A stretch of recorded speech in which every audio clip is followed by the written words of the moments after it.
Muted. Always muted. Whoosh. Hello. Do-ba-do-do-ba-do-ba-do. What am I doing? Giving it one of those? One of these?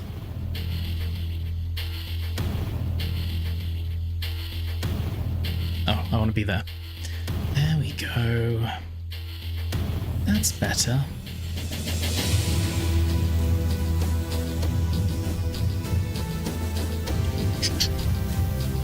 So.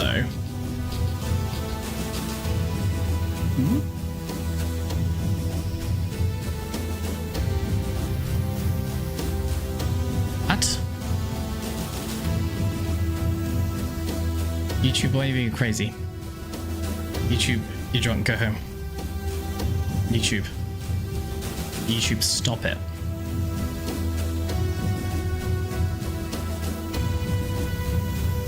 Okay, now?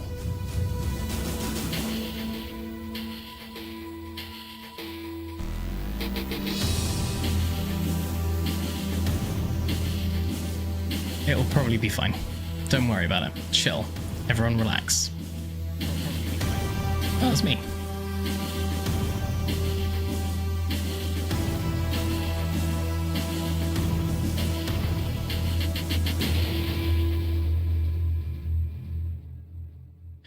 You on that. On this. No, I don't want to collaborate with people. Sounds gross. Yuck, could you imagine?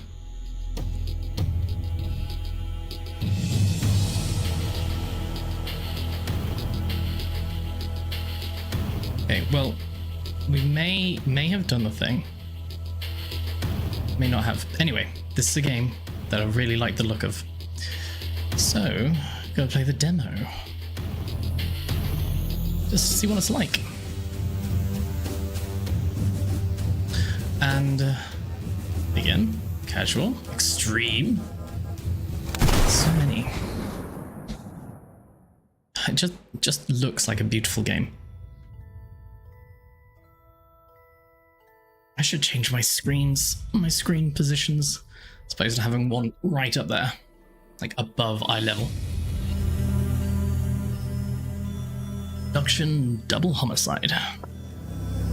It's an actual game, I know.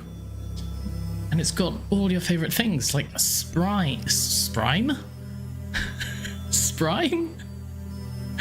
Crime spree? A sprime? Cool. New word unlocked. Yeah, all your favorite things. How is it, Chaos? How's life? How's Dark Souls 2?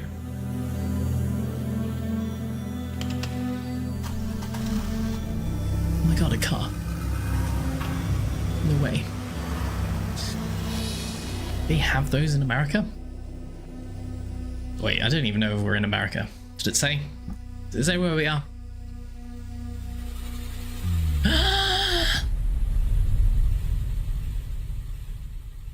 And I'm playing as the axe, right? The grave.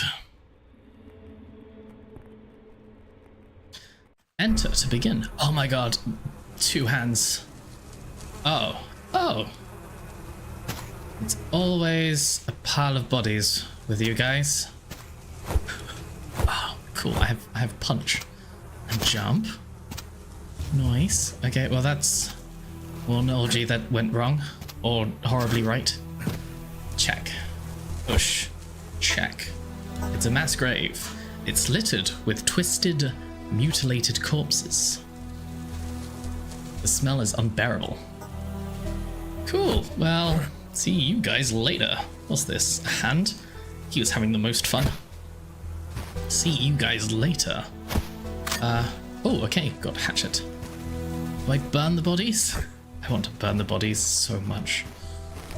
What's the burn button?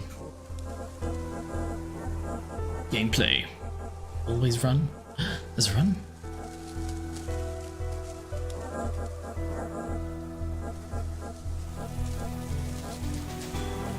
Max? Oh.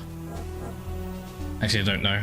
Some games look absolute arse with max field of view. The vision is just too much. Okay, gamepad. Findings. Oh, supposed to, oh god. 9 ads before this. I don't know.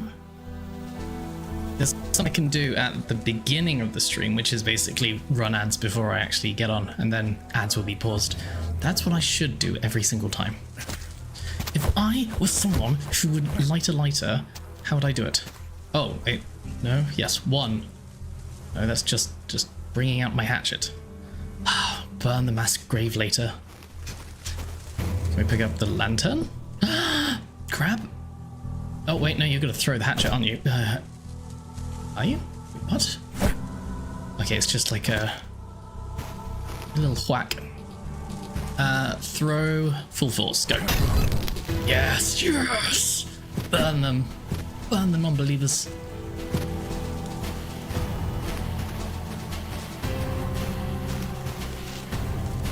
Yeah, this game just looks so good. Private Proprietaire. Crouch. Or destroy the boards or not. Another body. They were piling them on. So a whole pile of corpses. Only me alive. I have a hatchet. Am I the baddies?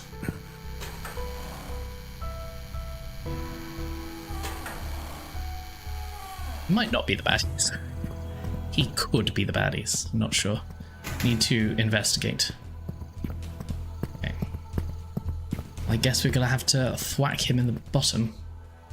Right in the bottom. Come here. Let me. Oh god. You attack back. I need to...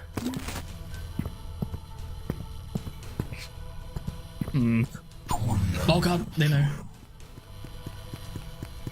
Big whack. Yes! Yes! A gun. Type. Ding! Was that it? Cool. Achievement unlocked. Read? Read? Oh, yeah, cool. This religious weirdo has been hovering around in the lobby for nearly 10 minutes. He came with the other guy who is meeting with the boss. If I keep typing, maybe he'll think I'm busy and leave me alone. Sporadabadabo. A sporadabadoo, said that guy.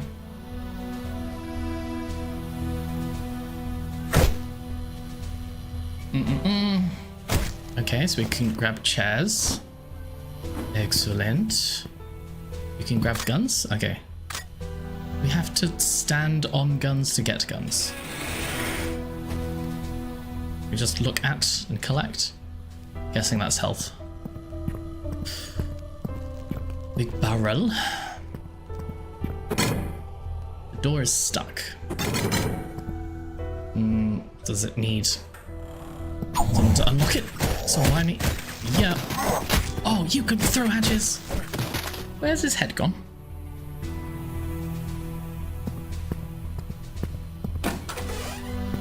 Oh, he's taken a waz. Oh no, what? One hit? Wait, I may not have actually been paying attention to my... It may have been more than one hit. My bad. Oh god, do I need to set the screen so I can... like press outside of the game and it not close it?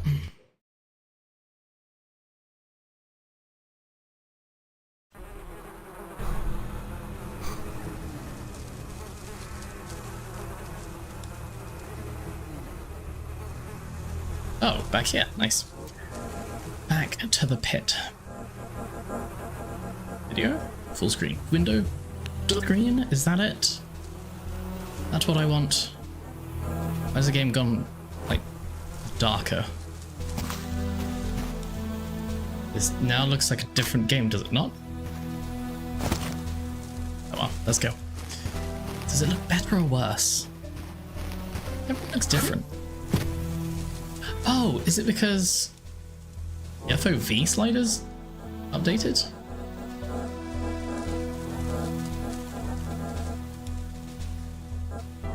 We could have had 120 this entire time.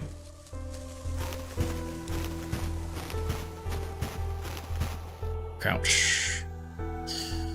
Or hold to slide. Ooh, slide.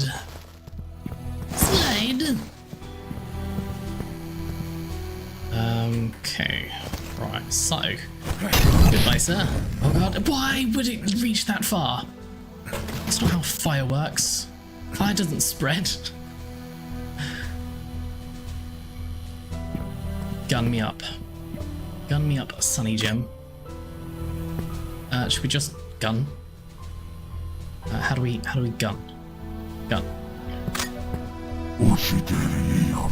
Push, headshot, push, headshot. Nice, actual headshot. Okay, so that is health.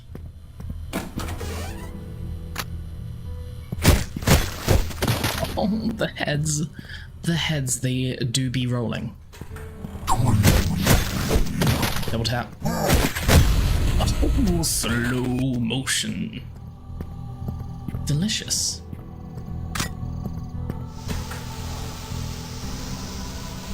Do I have to avoid that? Hot steam.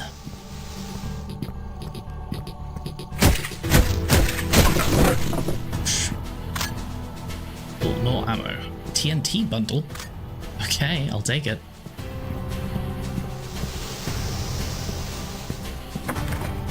Something is blocking the door.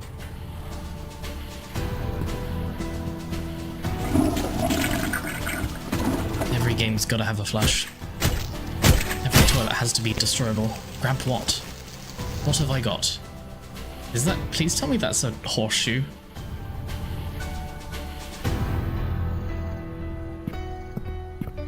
I'm either carrying a horseshoe, which is on a toilet, or a massive turd.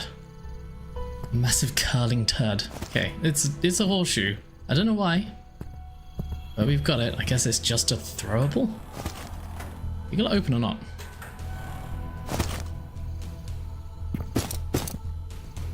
Ballistic armor plate. Nice, nice.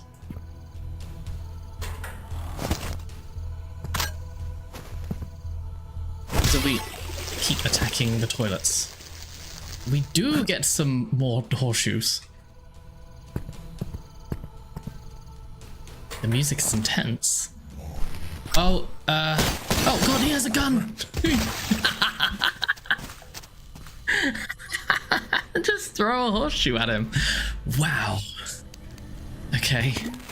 That guy was pretty weak. I think I know why he had a gun now. It said something about secrets. I'm guessing this is a secret. Can I go on the door? Hardcore Minecraft. Go. Yes. Yes! Secrets! Has them. Ouch. Nice. You've entered a secret area. No way.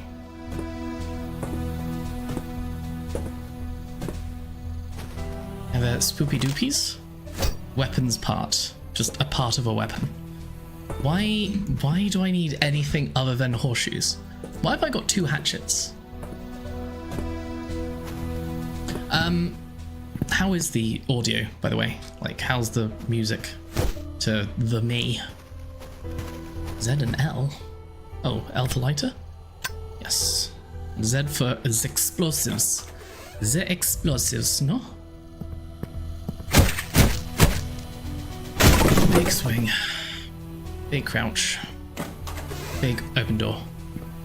Haven't seen any friends for a while. Type. Wait, I should probably just read it. To whom it may concern, I can no longer be a part of this business venture. I put far too much time and money into the acquisition of this property, the updates it needed to be serviceable as a place of business. All of the blood and sweat, and for what? For leadership, just sell out and run off with the money?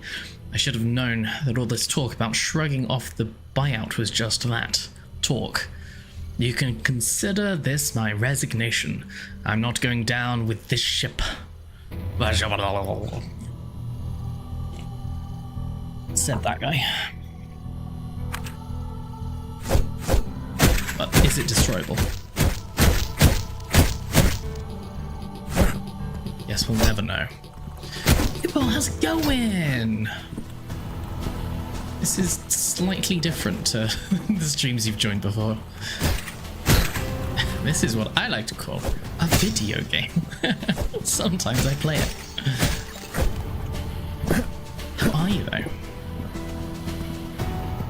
This one really caught my interest because I was watching something with the developer of this game, and it just looks beautiful. IMO, like just it's pixel arty 3D, just tickles my brain in a certain way, and I like it.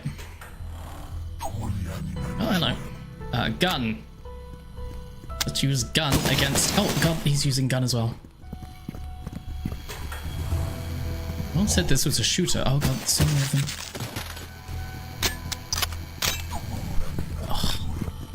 That reload. There's another game that's coming out that has this pixel art kind of style, and it's a shooter. I should look that up, see what it's about. Oh my god, go away.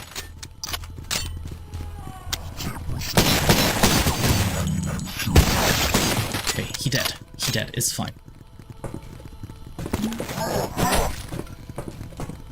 By the power of friendship, this gun. Oh. They've got friendship hatchets and googly eyes. Such googles. Such googles. Armory. Yes, please. You're just some guy with a hatchet. I got loads of ammo. I'm fine. Bush and bush. Come at me. I'm slightly shorter than everyone. Seems like it. Am I being shot? Nom nom nom nom. Grab. Hopefully, well, not that I've actually got the full game, but I would imagine that there'd be something like an achievement for just throwing a bunch of crap at people. 0 guns, 0 hatchets, all oil barrels.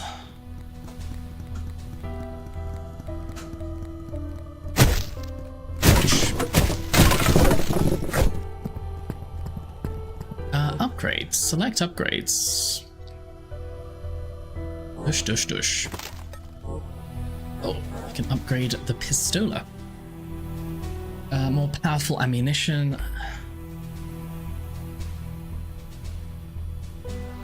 I do like a handgun. Gun for my hand.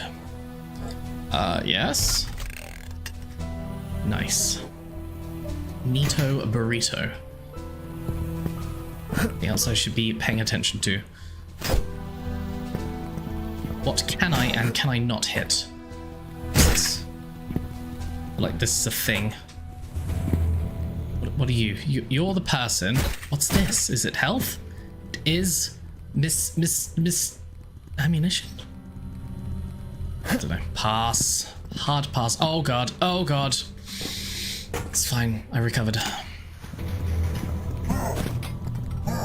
Zoom, zoom, zoom, zoom, zoom, zoom. Zoom, zoom. Oh my god, dude, put the guns back. Ah! Two can play at the punching each other in the face game. Okay, it's only me playing.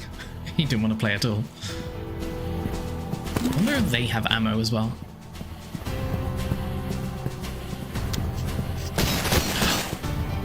Ooh, run.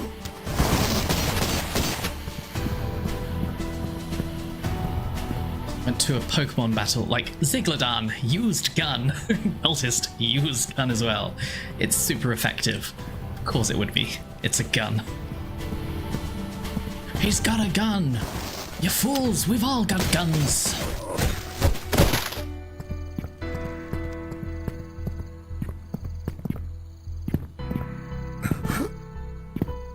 Usually, I really don't like these kind of, call it like fast-paced movement, skatey feet Doom-like games, the pixel art is 100%. Oh my god, there's stuff in the trash.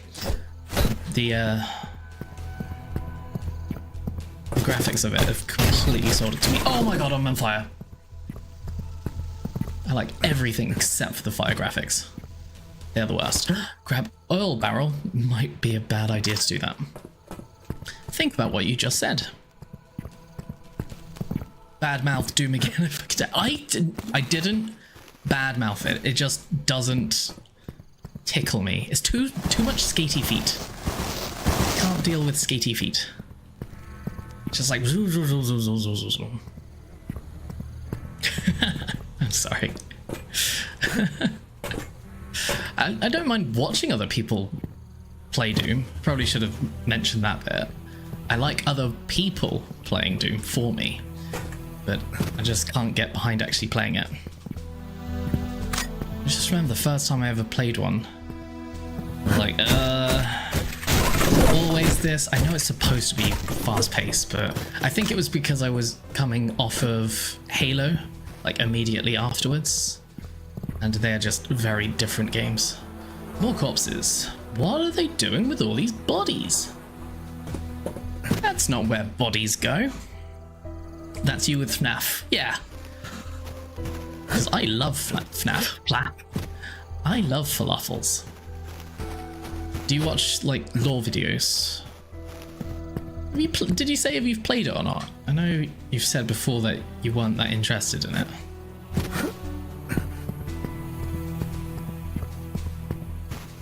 But the lore's pretty interesting, pretty good. The spoop is pretty good. Yes. Yes. Very important I grab this. Full force. You can throw my axe? I can always throw the axe. Did I know that?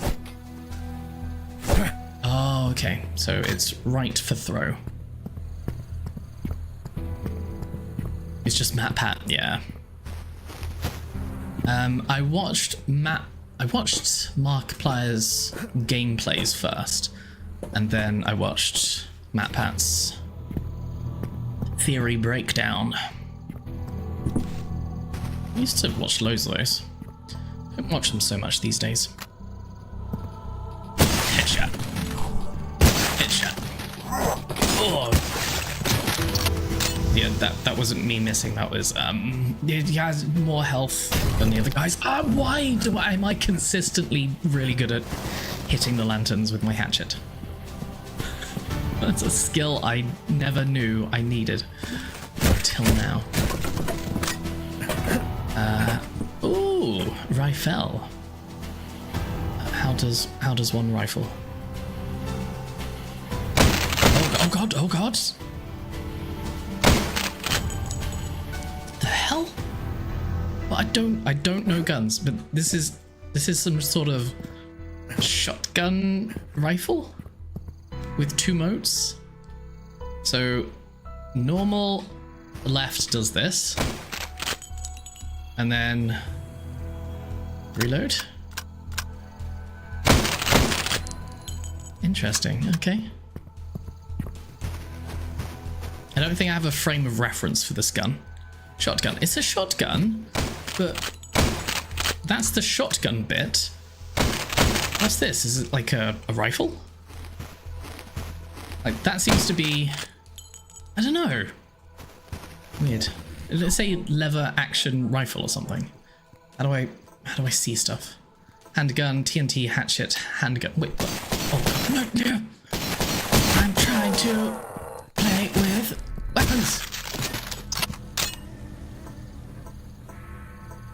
Can't even see it. Okay. It's not in my wheel. It's literally, quite literally, not in my wheelhouse. Oh god, why am I slow motioning?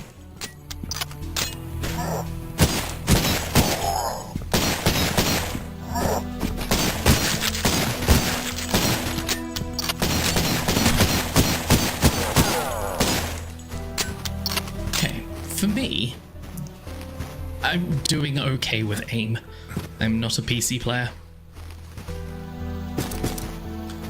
Ballistic armor plate, nice. Hello, friends.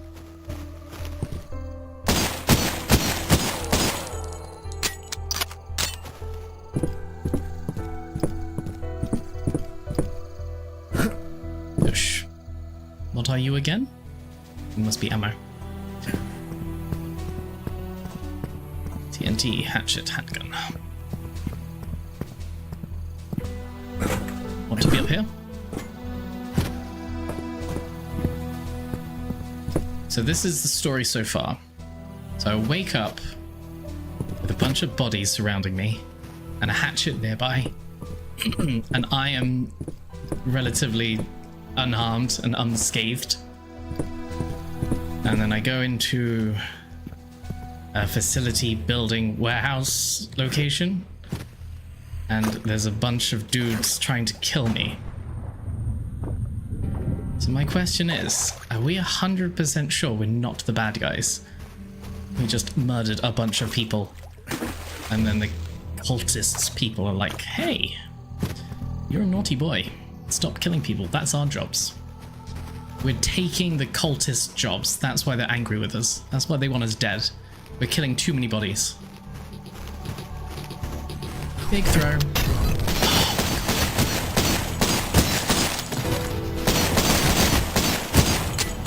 I've got plenty of pistol ammo. I can just rapid fire this.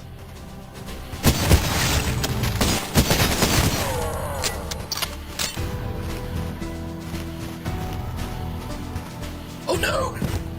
Okay, well, there's full damage. We learned that much. Stuff and bottles? Rest.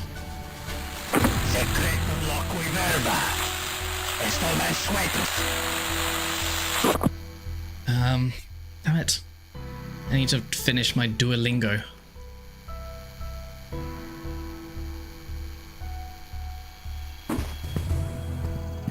What was I expecting? What, the barrier to raise? Okay, fair enough. There's something up there. Here's another dead body. My favorite. How did you know? Big jump. Oh, big jump. Okay. Lever action rifle. Bolt gun. 40k game in the style. Is it like pixel arty? Is this even, would this even classify as pixel arty? Kinda is, right? Bolt gun. Yeah. Let's have a look. Nah. Oh, it's that guy. Nurgle? Interesting, maybe. Is this my gateway drug to actually playing Doom? I heard the shots and the screams from the main office all the way over here. I look down the road and see them pull one of the guys right out of his truck and just murder him right there in the goddamn street. When I saw them moving this way, I scurried up here on the roof to lay low. I brought my piece with me, but I don't have enough ammo to take them all on. They just keep coming. There's gotta be hundreds of them. Freaks. I'm gonna try and sneak down, grab some drinks from my stash, and try to wait out this whole thing. Let's go to the Winchester and all blow over.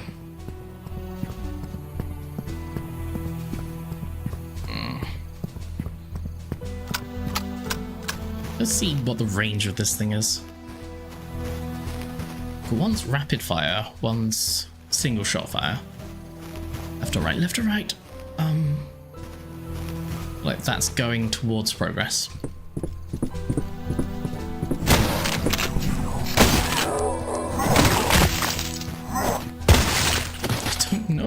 I don't know. Just does damage. I kind of want to stick with the pistol just for making sure that my aim is on point. Hello, friends. Hello, friendlies. Wait, you're not even a guy. You are a guy.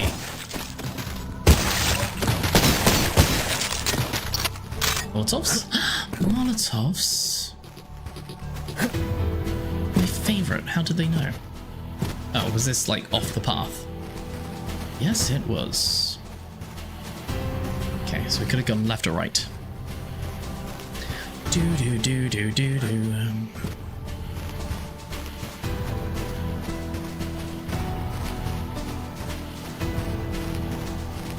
Well, look at him.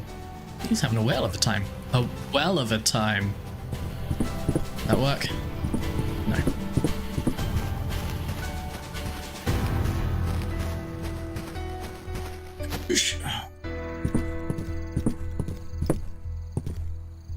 And do you get scopes in this game? Checkpoint. Push, push, push, push. Kind of hoping that would all be one hit wonders. Oh, that was a hit! Oh, he might have more health. You had some sort of shotgun-looking device.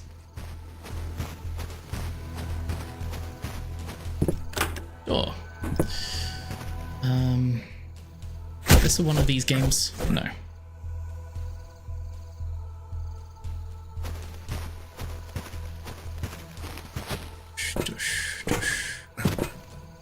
Something's blocking the door. How do we get in? Through the window?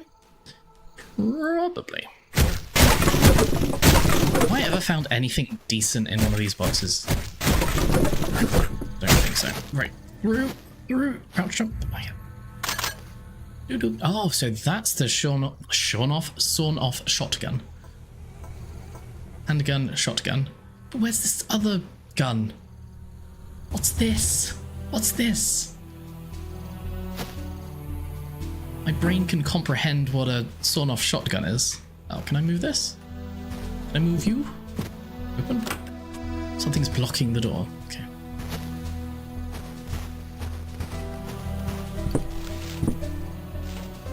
Let's go. Okay, this is my last experiment with boxes to see if I actually need to break these open at all ever. I don't know if this one's indestructible or just has more damage. No. Tush.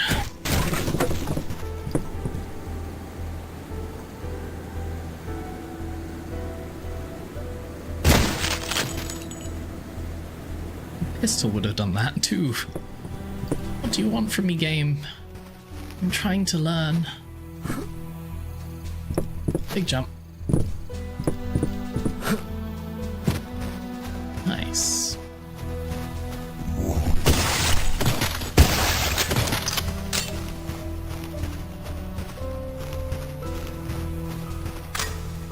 I think one of my most satisfying things to do in a game is just pick up a pistol and start headshotting the enemies. Like, you don't need to make them harder to kill necessarily, you just need to make more of them. Blocking, hiding, loot, they were, but I didn't know if this was one of those games where they have loot inside of them as well.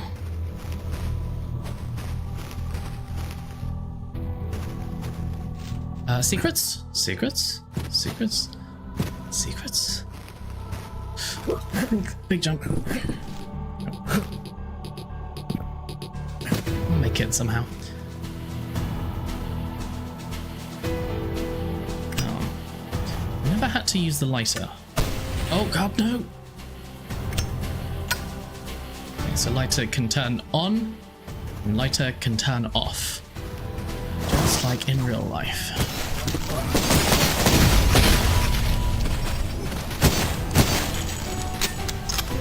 Take it. Have I been checking the water? And swim, can't I? Oh, sick. 100% missing a bit. Oh god, up.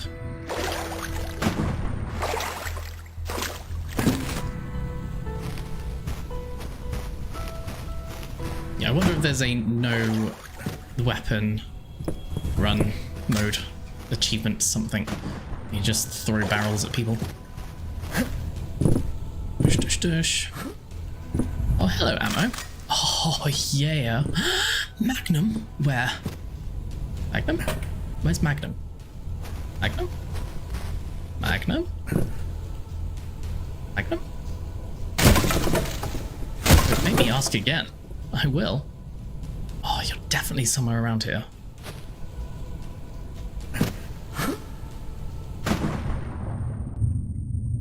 Crouch? Yes. How much air do I have?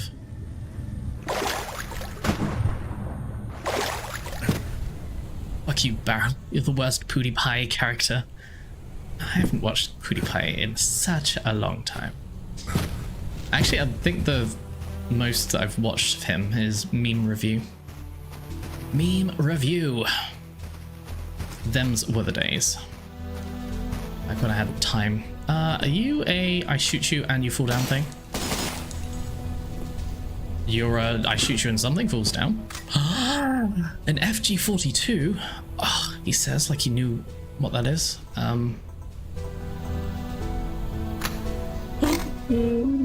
Yes, please, thank you. It's always good to just go the opposite direction you're supposed to. As good as it is, though, at the moment, I'm gonna stick to my handgun. My handy dandy handy gun. And anything down here? No.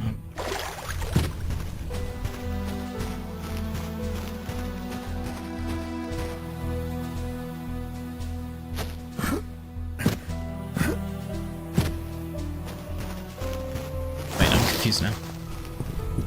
Oh, this was the way that I did come. Okay, cool. I'm back with it now. I was confused. Now I am slightly less confused. Bush, bush, bush, bush, bush. Oh, I love a good bushing. Who here likes a good bushing?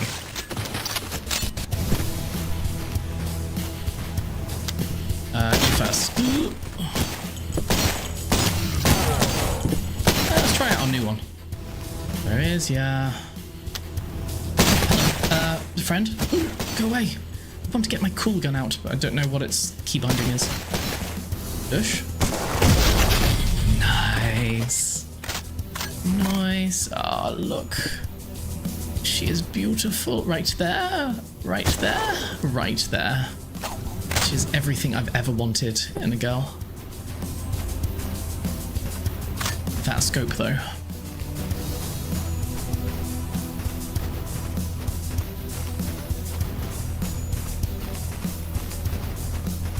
Secret?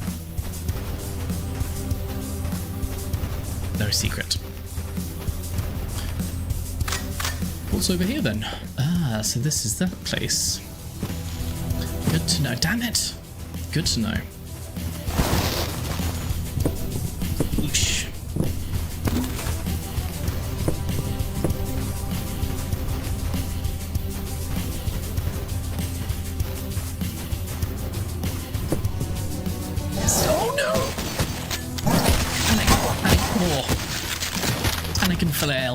Flail to your heart's content. Oh no, there might have been something interesting up there. No. No. How am I gonna 100% this demo now? Hello? Someone throwing something at me?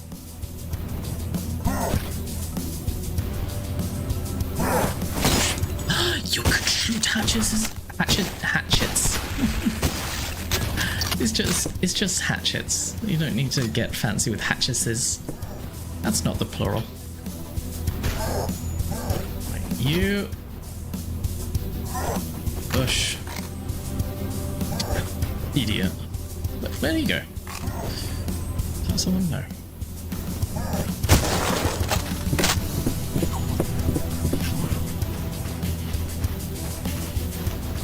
Where's our friend? I hear ya. Come out.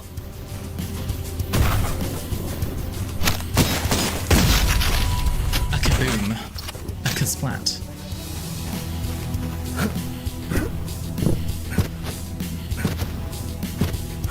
super secret. Oh. No. Don't need.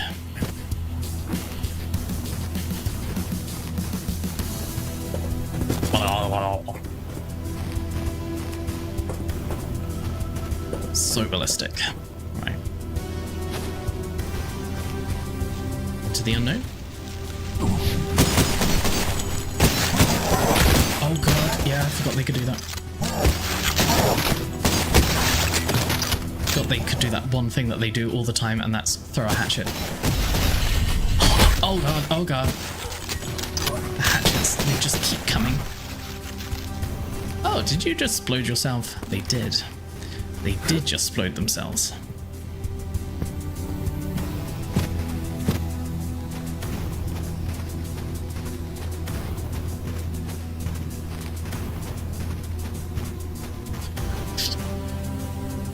So just checking one thing.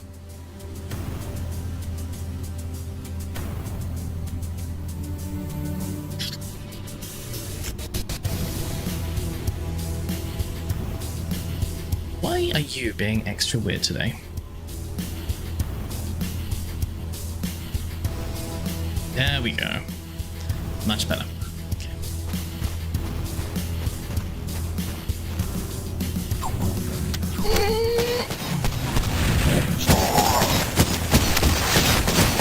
I said, boom, headshot. I didn't, but don't let him know. Whee.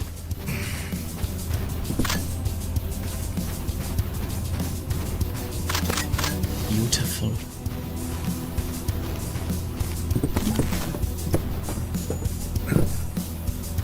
Is that me walking on those?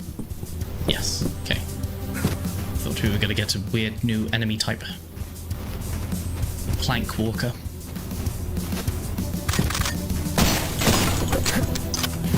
Just out of interest, how many shots do you take? 2. Just shoot them.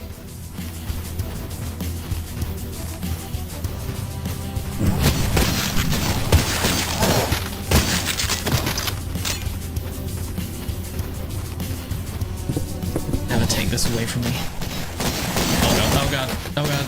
I'm taking it away from myself, just one-shotting. Come on. Aim, shoot, aim, shoot, aim, shoot better.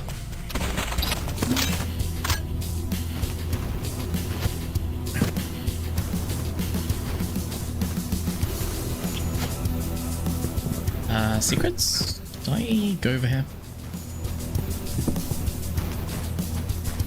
I feel like I've been here. Is that where I came up from?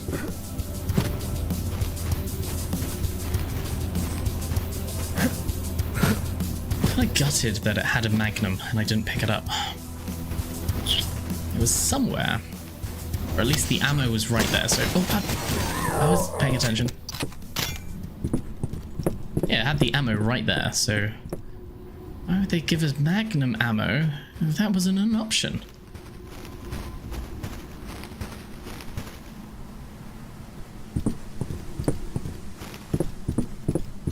And big jump.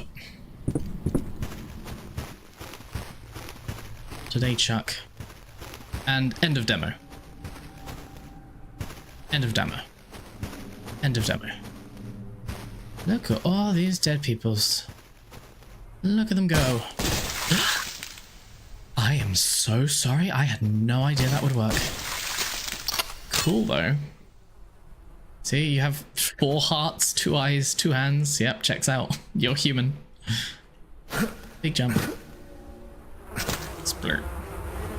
Splurt, splurt. Let me guess. Lighter? You find yourself in the dark. You can equip your lighter with 1.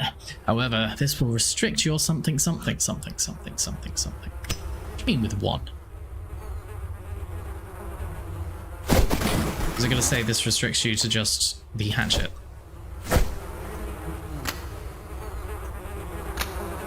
What does it restrict you with?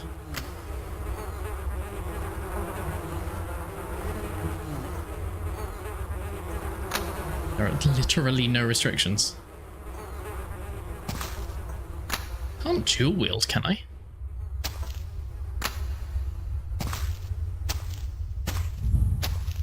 Squelch. Squelch.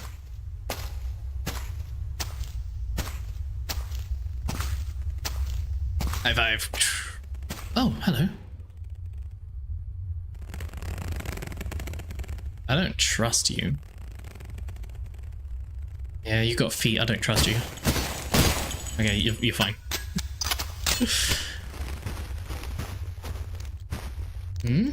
Skulls. What's that? Half-eaten rat? What are you? It's just bits. Just gubbins. So much gubbins.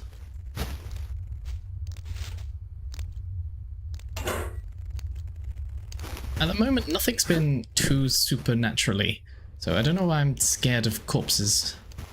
But we are dealing with cults, so wouldn't put it past them. Check. Oh,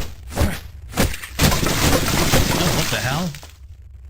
Ah, it was all gooey inside. Got goo on me now. Bear trap. Just avoid? Am I naked? Am I naked?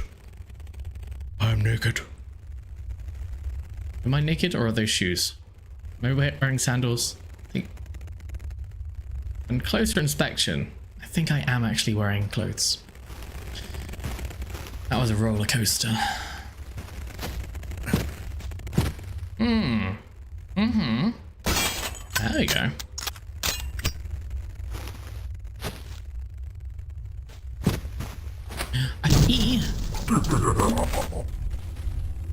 Is that TNT? Oh, you're all alive. What are you doing? Why are you coming to me? Oh, that's a really bad sound. Shoot, shoot, shoot, shoot. Faster, faster, faster, faster. Z, Z, Z, Z, Z, Z, Z, Z. Oh my god, oh my god, oh my god, oh my god. Z, Z, Z, Z, Z. Please, please leave me. Please leave me. Get out of my way. Get out of my way. Oh, I'm not letting this guy survive. Right, L for lighter. Let's get out a shotgun. No! Molotov, go! My own hope. No! Molotov, no! No, Molotov, no! No, leave me alone. Leave me alone. Oh my god! Oh my god! Oh my god! Oh my god! Am I okay? Am I okay? Am I alive? Get off me! Oh, jeez. Jeez Louise. Okay. Fine. Fine. That scary... Did I just drop that Molotov? Scary chainsaw man is gone. He can't hurt you anymore. Ooh, health. Might be a good idea. That's nice.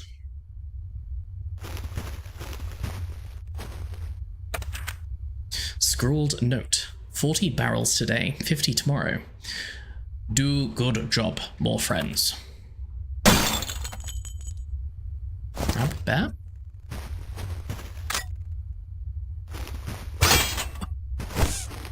Time.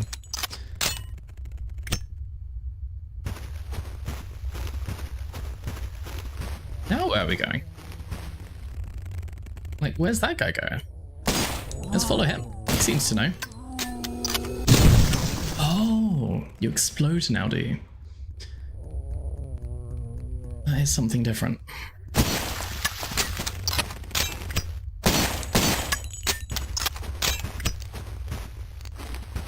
Secrets. Used old key.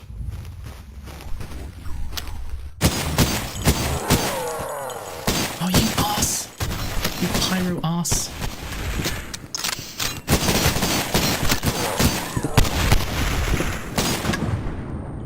Am I safe under the water? Can they see me? Yeah, they can see me. Oh my god, they can throw Molotovs at me underwater. It's cheating.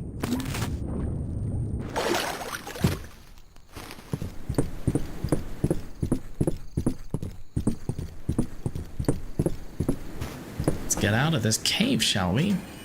Used old key. Oh, and this is just where I die?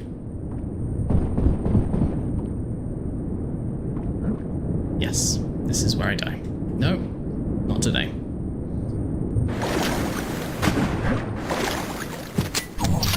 Hello. I've been here before. I have. So where am I off to now? I've got something. I guess I just have to follow the direction of the cultists? Do I want to go back? No, that would be ridiculous. You want to go this way?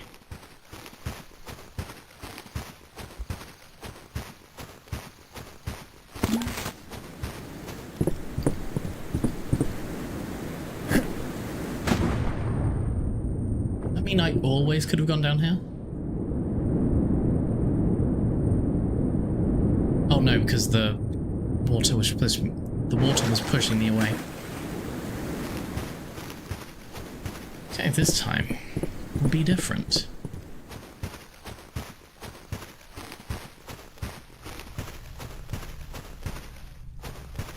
Old key? Old key. Demo. Success? Was that it? Kills? Surely I didn't miss anyone. I got 112 kills out of 110. Only 3 secrets? I guess I did miss the not the Molotov, the Magnum. Cool, I like it. You can have survival modes? Like a horde mode? Ah. Chop. Bye. Bye. Bye.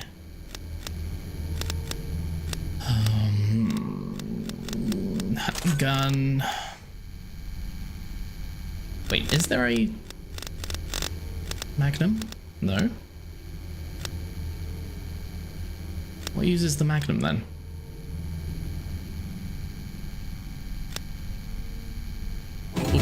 Oh god, no. Oh no. So I have my hands, I've got my fists, I've got my gun. Now, skeletons, spoiler alert.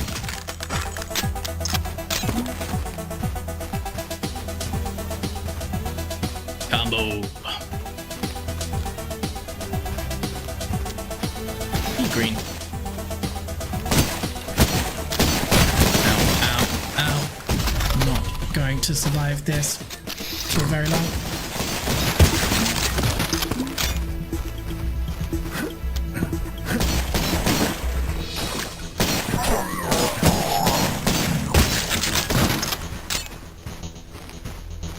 Something so addictive about one-shot headshots. Everything. Hey, see you the next time. Thanks for stopping by. Appreciate ya. Have a good whenever it is. We've complete. Then we've got a rest. Can we buy more stuff? Buy armor?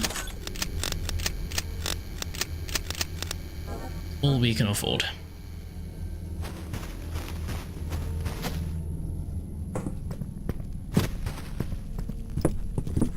What's in here?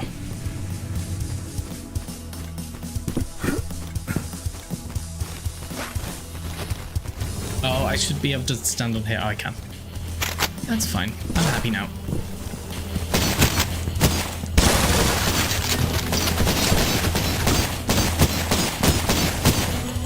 Oh, you've got shields? Did you just shoot your friend in the back? You did, didn't you? Okay, I'm gone. I'm gone. So gone. Don't expect me to go this way. They all expected me to do that.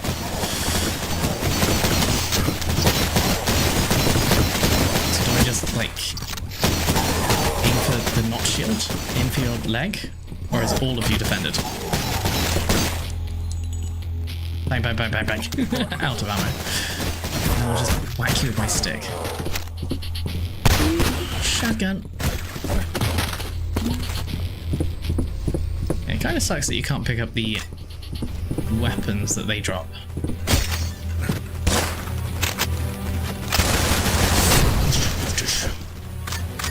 Why did we all explode?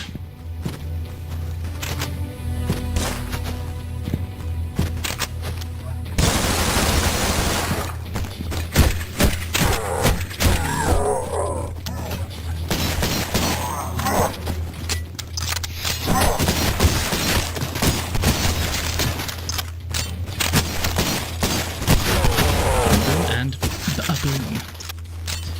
Bloody boom.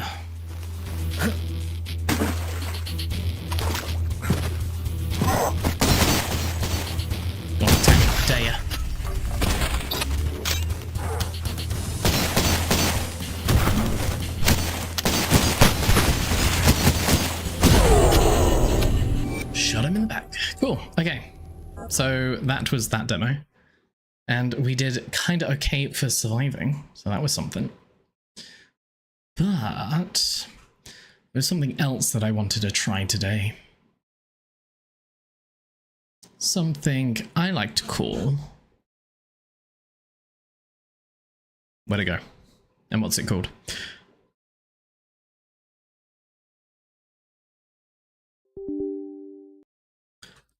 Unreal Editor.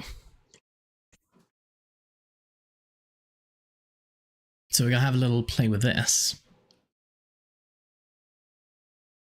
We didn't do it before. We threatened to go into it, but then we never did.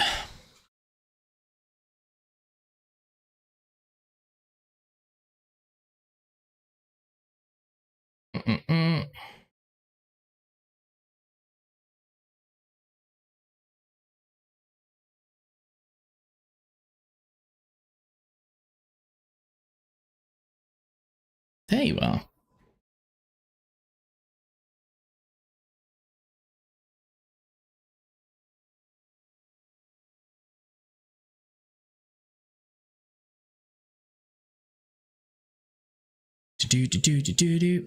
Oh, it's done it automatically. Nice. Neat. Fit? You actually stretched. There you go. That's better. Okay, so I started blasting, and suddenly we gotta follow another tutorial. But this time it's gonna be an Unreal Engine.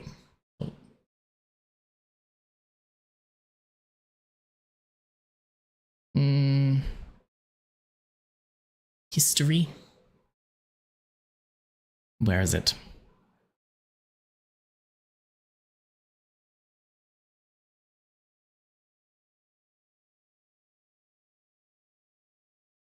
This guy? This guy. Right here. Over this. Your cat is a master of balance. Oh, your cat. And so is Purina One by Fences. It helps support their gut microbiome by balancing its bad and good bacteria for visible health today and tomorrow. Purina One by Fences.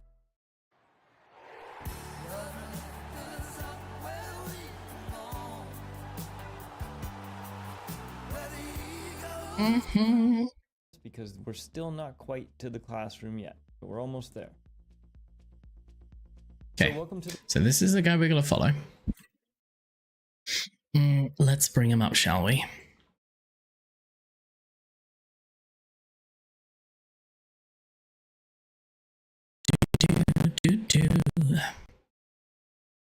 Ba-da-ba-na-na.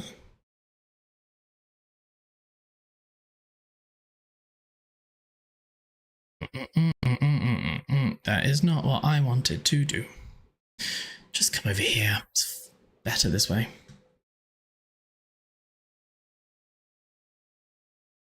I want you. And then I want you. Then what do I want?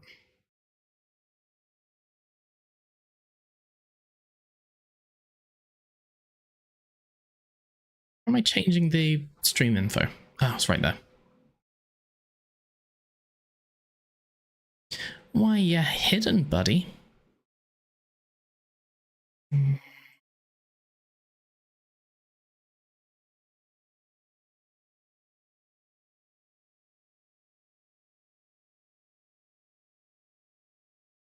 Okay, I'll do. So let's bring up our man over here. There's very short tutorials. One of them is like 10 hours long. I was like, oh, that's something I can look forward to chewing on for the next 3 years. So, is everything as it's supposed to be? You are there. Mr. Man, where do you want to go? Push.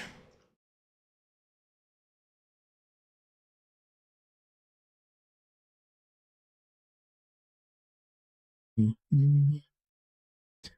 shouldn't have to make a new scene, no, a new source for this every time.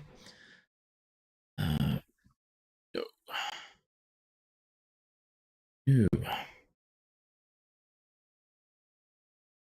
This guy. Yeah, there we are.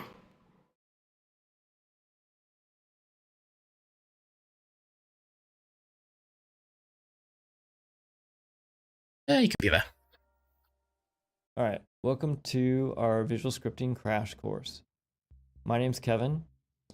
I am currently a tech artist at Riot Games, and I have been teaching various forms of scripting classes over the years, over like the last 20 plus years. And I realized that there is a large portion of visual scripting that for people who have never had any kind of scripting classes or a programming background are potentially foreign. The idea of for loops and nodes and execution orders and variables. Yeah, and all these no idea things. about any of those. Honestly, I think a lot of people take for granted who have these backgrounds would be potentially beneficial for anybody who is, for example, a little bit more creative. They just never had it. This is the first time using Unreal. It's the first time using a visual scripting language. So that's what this class is about. This class actually had the visual on visual scripting. Yeah, I had the visual scripting for Unreal is actually pretty good. And that a lot of people have made their own games just by using it, which is kind of, it's sad that I won't be using C#, but Unreal uses C++. I think I might continue to learn C#, just like on the side. I might hate Unreal, so we'll see. Unreal Engine, in order to teach you the foundations that perhaps you're missing as a result of not having some of those backgrounds, so that you can use that to leap off of, and you'll just be more at ease with blueprints as a result of understanding everything that you're looking at. Now, it seems like, that's the I think part plan. of it is because it's visual scripting, it seems like it's going to be easy, or it is easy. What? It's not. Uninstall. And I think it is easier. But Good. when I said, yeah, it would be easier. You just Lego block. down to make this first class, it was daunting. Trying to figure out how to even focus on the fundamentals of visual scripting with all the information that is being thrown at you in Unreal because the program is so deep. I've spent a lot of time trying to... If only there was some guy who knew about blueprints, who knew about Unreal Engine, that could teach us in a 1 hour tutorial. Just the fundamentals. That's all I'm asking for. That's all I want. figure it If only. out, and I'm kind of done with it. We're just gonna roll. We're just gonna throw caution to the wind and hop in. So this class is very much a work in progress. As we proceed, don't hesitate to throw in comments. Don't hesitate to throw back ideas. I will. If I have to go back and re-record a class, I'm happy to do that, and we can do that. With all of that context, we're going to be hopping into Unreal. We're going to be focusing on visual scripting to help break down those learning curves for you and help you level up. So let's hop in Unreal. Level up our get gaming. started, and keep in mind, work in progress. Don't hesitate to throw in the feedback. Let's go. And first thing we need is we need a project. Now, you could use a blank project. You could use, if you choose a blank project, I found that the blank project is not so blank. It comes with this giant world and everything with it. And so I'm actually going to choose, I've messed with this for a little bit. I've also tried the simulation blank. I'm just going to go with what I know. I'm going to choose the third person project. And I'm going to give my project name Visual Scripting. I think I can do that. And we'll just create Why do you look like ass? that in our normal Unreal projects folder. Now Unreal's going to go out and make this project for us. It's going to So restart. far, so good. And then once we get logged in, what we are going to do is we are going to set up a blueprint. I know you're thinking, but you said we weren't going to be learning about blueprints. Well, we do need to set up our classroom. And for our classroom, I think it's probably best for us to work in a blueprint because that's where a lot of the meat of visual scripting is done. So let me make this full screen. So what's the difference between And you can see we have our third person template. blueprint and visual And scripting? I'm just going to, in this content folder. All right, first, hold on. You've never logged into Unreal before. Yep, true. You just created a project. You're like, Haven't holy yet. goodness, what am I looking at? Let's do a quick tour. Top of our screen, this is kind of our viewport. There are, hopefully you're at least a little bit into games or 3D of some kind. If you want to move around in this viewport, you can hold the Alt key and left click and drag, and that will rotate it. Point is, let's not get lost there. We're not even gonna really have to do that once we get in the classroom. Don't need to Point move. is, this is a viewport. Over on the right, this is our outliner. And at the bottom, generally speaking, is our content browser. If you do not see your content browser, if you go up to Window, Content Browser, you'll be able to choose Content Browser. Okay. With the Content Browser, this is where we store everything that we're working on. Was it called something like projects in Unity? Right, let's somewhat follow along. Games, blank, third person? Third person. No ray tracing. Test. Test 1. Want a name. Ship it.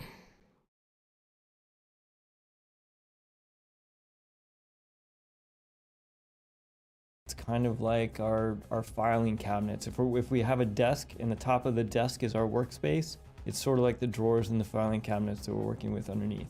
So I'm going to create a folder in here by right-clicking in gray space, and you'll notice at the top, fourth one from the top is new folder. And I'm just going to call this Visual Scripting.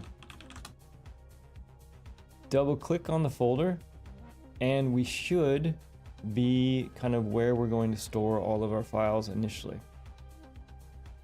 All right, in order to get going we're still not quite in our classroom, but we're getting there. Now, this is the part that's a little bit of a leap of faith. So roll with me if you've never worked with Unreal before. I think the easiest way for us to focus on visual scripting is to work within a blueprint. The quick summary version is a blueprint can do a lot of different things, but basically it's an object that usually does something in the world in Unreal. We are going to specifically, we're going to right click here in gray again, and we are going to create, you'll notice the third section down here is called Create Basic Asset. We're going to choose Blueprint Class. Okay, it's going to pop up a window, and we're going to pick the first one because I think this is going to be the easiest one for us to work with. So we're just going to choose Actor, and we're going to call this... Okay.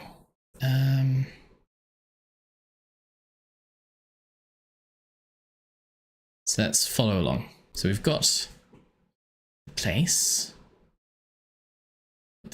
We can do the movements. Wait, why have you frozen?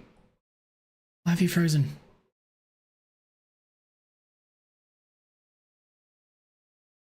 You are not looking at the thing I thought you were supposed to be looking at. Cancel you.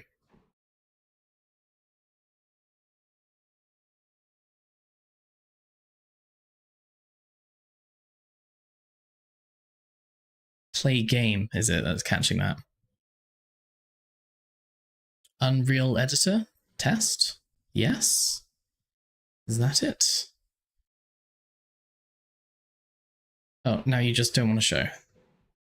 That is not what I'm looking at. Are you? You can go? Wait, no, you can go.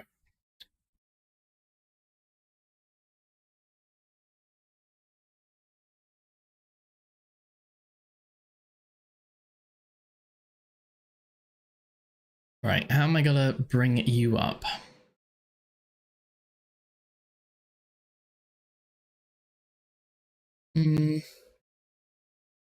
Right, you... It's just another window. Window capture, you... Content browser? Is that what I'm looking at? Yes. Yes? Actually looks like what I'm supposed to be looking at. No, not the content. I'm gonna have to share the screen. Okay, after all of that.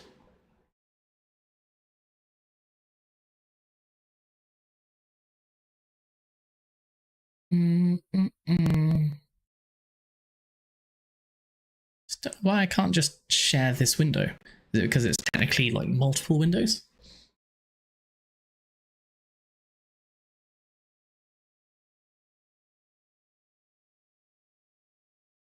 If I change you to this.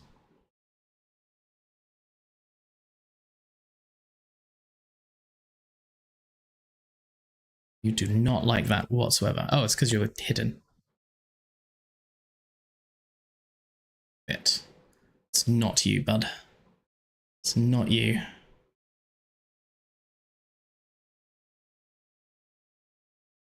Okay, let's try again. What about UE? Oh. Oh, you work?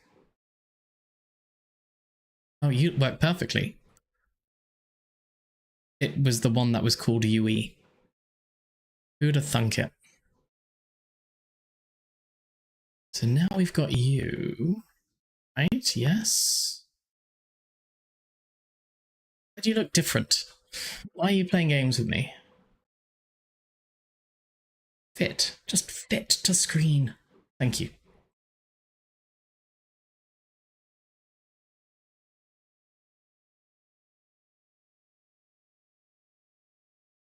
We've got this. We have content drawer. We go open up a new folder. Call it visual scripting or something. I can't remember. What was it? What were we making?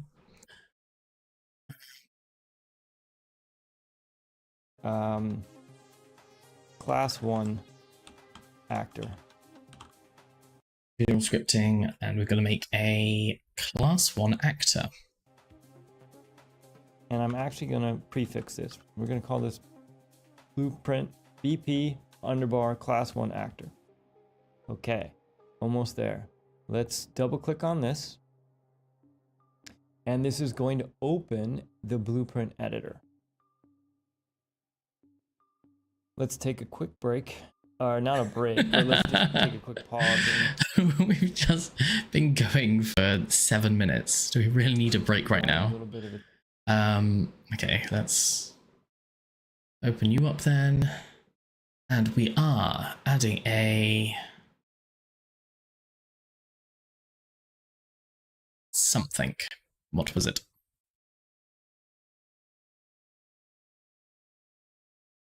Blueprint class.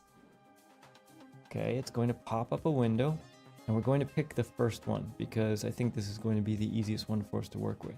So we're just going to choose actor, and we're going to call this class 1 actor. And I'm actually going to prefix this. We're going to call this blueprint BP underbar class 1 actor. Okay, almost there. Let's double click on this. Almost there. Let's take a break. And this is going to open the blueprint editor.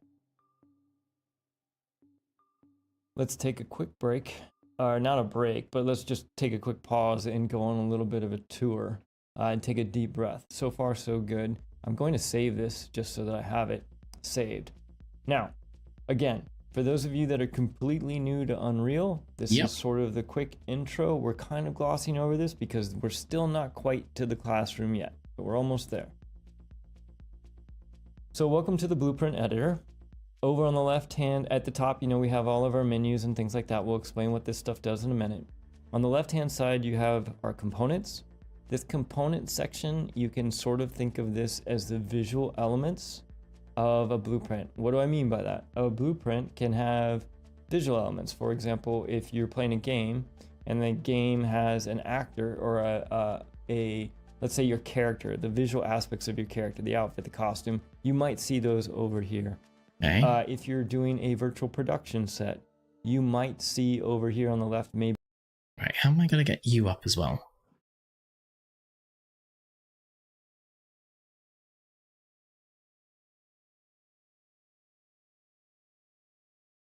Are you right? Be a camera. Wait, where are you gone? Are you right?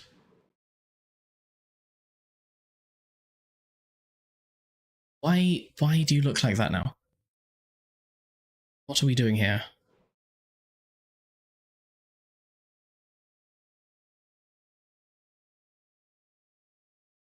Oh, this massive white screen.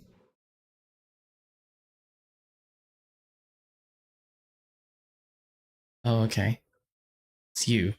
Why? Why are we doing it? Why are we doing this? Let's talk about it. Unreal Editor? Yes. Then it just has a big white gap there. Nice. Capture method? Yeah.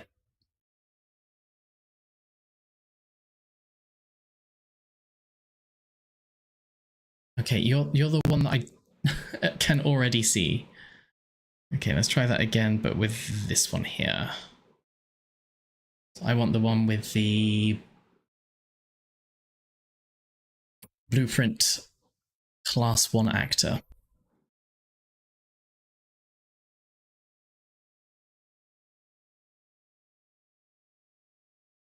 This one? Yes. Yes. Please. Thank you. Okay, that looks good. We got there in the end. Or something like that. There's lots of different visual things that can go into your components. Below components, you'll notice this section called graphs. These are actually going to be where we're going to be doing a lot of, this is where our classroom is mostly going to be, in the graphs. We'll explain those a little bit. We have graphs, we have functions, variables. All of these are part of the coursework that is coming up. And then coursework over on in the middle, we have our viewport, and this is just the 3D view. It works like most other 3D programs in the sense that if you Alt and left click, you can kind of orbit around. If you middle click, you can drag, and if you right click, this is all while holding Alt, and you can basically zoom in and out. Those are the quick 3 things. We're probably not even going to have to be super savvy with the 3D for the way I'm planning on teaching this course. So just know it's there. This is the viewport. It shows you all the visual elements usually that are shown in your components section in the top left. Finally, for anything that you have selected, over on the right is all the details. And these are all the checkbox and features and things like that. Sometimes, like for example, you better layout for me now.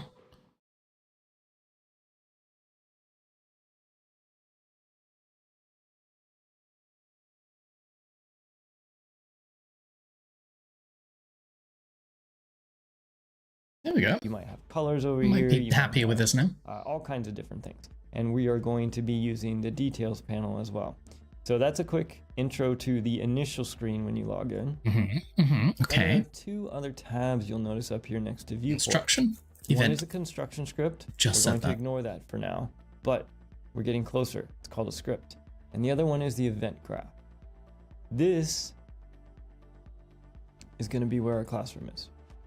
We are going to spend most of our time in here teaching you how visual scripting works within Unreal.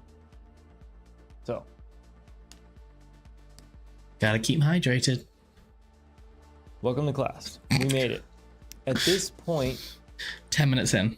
whenever We we made it. start class, whenever we're working, I'm going to try my best to keep it all within this event graph of the actor that we created.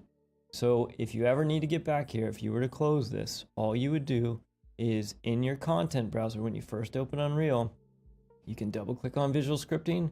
You can double click on your blueprint for your class 1 actor. And Oh my god. when you do that, You kidding me? okay, instant freak out. Where's all the stuff that you just showed me? You'll notice that for some reason, this is saying it's a data only blueprint. We can open the full blueprint editor. When we do that, we get back to all the stuff that we were used to seeing before. All right, now Hey. we're clicking on the event graph. Let's clean up the classroom so it's not confusing when we start. I'm going to window drag. Okay, so first let's start with what the event graph is. The event graph this is where the meat of the visual scripting, some visual scripting happens, okay? And what it is if we take a step back and take a look at what visual scripting is, and a lot of this in Unreal Engine particularly it is actually sort of a visual way to do programming. Whether you know it or not, at the end of the day, when you're using visual scripting, what has happened is the developers of Unreal Engine or any utility that uses visual scripting, they have made a whole series of very programmer slash logical workflows available to you that you can use in a visual way and are usually a lot more artist friendly. But this is where some of the assumptions have come in. Even though it's visual, if you've never written a chunk of code in your life, or you've never taken a software engineering class, or you haven't been working in Unreal for quite some time, I think there's potentially a lot of things in here that might be new or foreign. So in most visual scripting languages, the boxes that you're going to work with are usually called nodes. And there are different kinds of nodes and they all do different things. So when we first open this event graph, we actually have 3 nodes in here. And fortunately, with visual scripting and scripting in general, usually they're named something so that you can look at them and have an idea of what they do. In this case, we have event tick. We're not gonna worry about event tick. If you're new to gaming and you're new to real-time rendering, all those kinds of things, just know that this is an event that ticks what it really So yeah, it's when it updates, right? is about. Is about when the experience or the game is running, the clock is ticking. This event is kind of in reference to that aspect of it. We're gonna delete it. I don't want you to stress about it. We can always get it back later if we need it, but we're not gonna need it.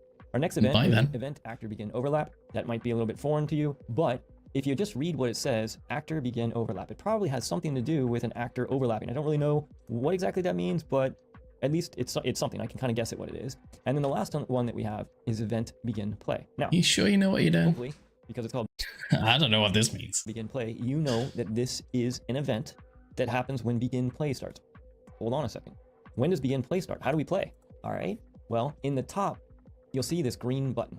Now, Push. if you click the green button here, it's a play button, which is very helpful. If you press it here, this is actually going to pop open a new window. I actually like to go back to my map and press play here. If I press play, let's just see what happens.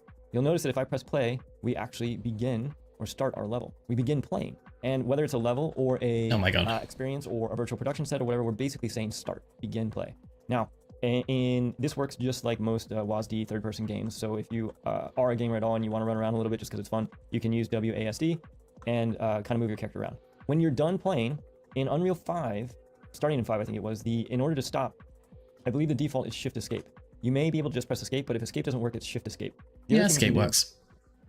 is press the red square that's at the top here. You can just press stop. All right. So if we go back, let's talk about nodes. Now, generally speaking, when I teach Introduction to Scripting, and if you're following along with the Intro to Scripting for Creatives course, these nodes that we're creating are a lot like commands or functions or commands or events that we can do within Unreal Engine. So this first node that we're working with is called begin play. So what happens is when the experience or the game starts, if this actor exists in the scene, Unreal Engine knows to call begin play. When it calls begin play, anything we do inside of begin play will then happen. Now, how do we kind of show what that what was that called in C#? You've got the update and the start, isn't it?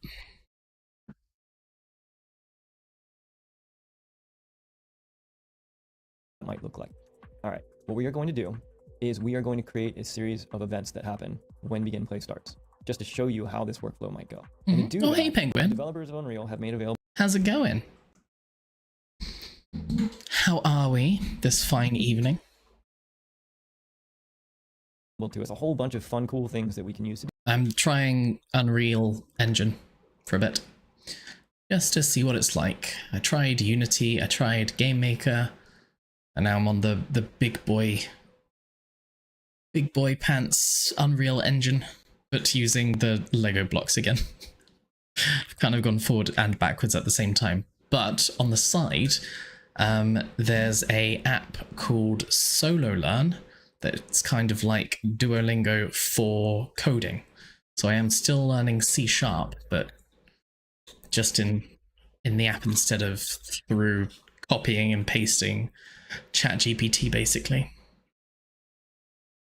Just watched the most insane Age of Empires 2 game. What happened in it? What was so mind-blowing about it? So let's create one. Now, in order to create one, we basically need to create a How insane can it get? flow, a series of events or a series of steps that are going to happen on begin play. To do that, we use this white pin here, this triangle at the bottom. It's called an execution pin. So what's going to happen is it's going to come in here and begin play, and I'm just left clicking and dragging off of that. And when I do that, it will show me a huge. So what's going to happen in play. To do that, we use this white pin here, this triangle at the bottom. It's called an execution pin. So what's going to happen is it's going to come in here and begin play. And I'm just left clicking and dragging off of that. Beautiful. And when I do that, it will show me a huge list of executable actions that it could potentially do. Now, we're not going to get too lost in this. You will become more familiar with these as they go, but we're going to start off simple. And we're going to start off with a good old-fashioned print. So I want you to type in here print. And you'll notice that under development, a print string shows up. Now, if you left click on print string, it creates a new node that is a function or a command. Sometimes it's called an event that literally prints a string. That's what it. So a string is a bunch of characters. So it could be alphanumerical, right? Does. So what happens is in visual scripting, when this event is called begin play starts, Unreal looks at this execution pen and then goes prints to the next node and says, what do I want to do? Oh, I'm going to print string. What am I going to print? Well, fortunately, because it's visual, we can see what it's doing pretty clearly, which is super helpful for people who are new. And this is why visual scripting is so accessible to people who are new pretty clearly, which is super helpful for people who are. Well, fortunately, because it's visual, we can see what it's doing pretty clearly, which is super helpful for people who are new. And this is why visual scripting is so accessible to people who are new to programming and scripting in general. But it's going to print a string. We can tell that by reading it, and it's going to print the string hello. Now, if we go back, before we go back, actually, every single time you make a change in this event graph, you need to tell Unreal Engine to, it's called compiling. It basically means take what I've done here, crunch on it a little bit, all down to words and nodes and execution that the engine understands. So if we compile this, you should get a green check mark. If you ever don't get a green check mark, you probably have a problem and you can fix it. But we compiled it, gets a green check mark, and then I like to save it as well. Just in case Unreal crashes or whatever, we can keep all of our work. All right, now we have begin play and print string hello. If we go not back had to any crashes so far, so that's good. Map and we press play, it doesn't print anything. That is because We don't have UI. our new Blueprint Class 1 actor does not even exist in our experience yet. So there's one more piece that we need to do before class is fully ready, even though we're well into class at this point. What we need to do is we need to drag a copy of our actor into the scene. Now you'll notice when we do this, you can just drag it right in here. It drops it in the world. You can move it around using these handles, up, down, left, and right. You'll notice over in the top right in the outliner, it creates a Class 1 actor. Okay. There it is. At this point, when the experience starts, it is going to load up everything that it finds within the world. One of the things that it finds within the world is our actor. When it finds our actor, Unreal Engine says, ooh, I found our actor. And then it goes and looks at it and it says, I have a begin play. I'm going to do a thing. The thing I'm going to do is I'm going to print string. So if we come back to our third person map, when we press play now, you'll notice in the top left, there's a little blue text that showed up. It said hello. It disappeared really fast. Wow. So let's stop and let's go back to our print string and let's make some changes. Actually happened. Let's make it a lot longer so we can see it better. In this node, you can see this little drop down arrow down here. These are all of the things that we can do with print string that might be useful to us. In this particular case, you'll notice one of the things. Well, that's amazing. So let's make the duration of 10. All we do is compile, we save this, we go back to our third person map, we press play again, you'll notice it prints hello, and this time hello stays there long enough that we have a chance to read it. When I'm ready to move, and it disappears after 10 seconds. All right, when I'm done, I can stop playing and come back to our blueprint. So we have successfully at this point executed an event, and we've executed a node. Sometimes these are called events, sometimes they'll be functions. There's lots of different names depending on what you drop down here, but for right now, I think of this as a print string command. All right, let's make another one. What do you mean another one? I mean, we can do a whole series of things. All right, so let's do that. So if I print string We could do a bunch of these. Oh, that's good. again, I Just not fleshing out the hello mechanics of this game. can do that by just dragging off the pin to the right, and I can print string again. And what we're going to do in our second node Why is can't we're I going to do print that? the string world. So this is a very classic scripting introduction. Sorry, excuse me? All right, let's make another one. What do you mean another one? I mean, we can do a whole series of things. All right, so let's do that. So if I print string again, I can do that by just dragging off can't the pin print. to the right. I can't and do I that. can print string Oh, again. it's because the game's still What playing. we're going to do in our second node is we're going to print the string world. So this is a very classic scripting introduction that you World. do in almost every scripting language, and visual scripting is a scripting language. So let's just do the good old classic hello world. Now, just like we did with our first print string, we are going to change our duration. We're going to change it to 10, and we are also going to change our text color. Let's make it something like hot pink. So if I compile this and save this, what's going to happen? Unreal is going to come in here. Unreal is going to start the level. It's going to look in the level. It's going to find our actor. Then inside of our actor, part of what the actor does is it does the begin play, and then it starts executing our visual script. The first thing our visual script does is it prints a string. The second thing our visual script does is it prints a Hello string. world. Let's take a look at that in actor. You'll notice in the top left, we have hello in a nice turquoise-ish color, and we have world in hot pink. This is awesome. So we're starting to I mean, it's understand okay. how nodes and commands work, and we're starting to understand the execution flow of what's happened. Quick little break. I forgot to mention something. You'll hear me mention it later in this video. It's pretty important as our node graphs start growing to know how to actually navigate this window. It turns out that in order to navigate this window, a couple quick commands that you need to know, or not even commands. If you right click in gray, you'll see that the cursor changes to a hand. If you right click, you can actually pan the window. If you alt while right clicking, you can zoom in and out. And that's going to be important as you start adding more nodes on Alt to while this execution chain. I And can you'll do hear me that just mention it from later 'cause I the completely spaced and forgot. mouse wheel. So there we go. Let's get back to our regular schedule. Prefer to do the mouse Now, wheel. at this point, I'm going to kind of just roll with that. You're kind of understanding this loop. We're basically going to make changes to our script to do different things. And as we make those changes, and we are going to use this loop where we compile, save, and begin play to start to introduce the idea and the fundamentals of visual scripting. In this case, right now, we're talking about commands. Soon, we're going to be talking about variables. And then we're Micro and mental fortitude. Highest ELO player was put under a ton of pressure in a difficult matchup and dealt with it really well. Oh, cool. Good. I don't think I've ever watched like a competitive like real-time strategy game. Like I've watched MMOs and stuff, but that's not the same. Is it just, that person's building a building better than the other person's building a building? It's probably like, it's like speed running. Fastest finger first. going to talk about control flow. And then we're going to be talking about a lot Oh, now you've got me like interested. I kind of want to watch it. of different things. But this Post it in Discord. I want to check it out. I want to see. You might get me addicted. is the loop that we're going to be doing it. And we're hyper-focused Hey, Diego, how's it going? You good? in on just the visual scripting aspect of it. We're going to learn How's some different life? stuff along the way just by accident, and that's cool. But for now, let's hop back in. Okay, now, what else can we do with Time to Unreal Woods. Yes, we are. We are delving in with our hatchet. I thought I'd give it a go. So we did Game Maker, we did Unity, and now we're gonna give Unreal a little play. So the idea for this one was just like if I wanted to do like a first-person shooter, how would I do a first-person shooter? I can do like 2D stuff in Unity, but at the moment I don't really know what I want to do. May as well play the field, if you know what I mean.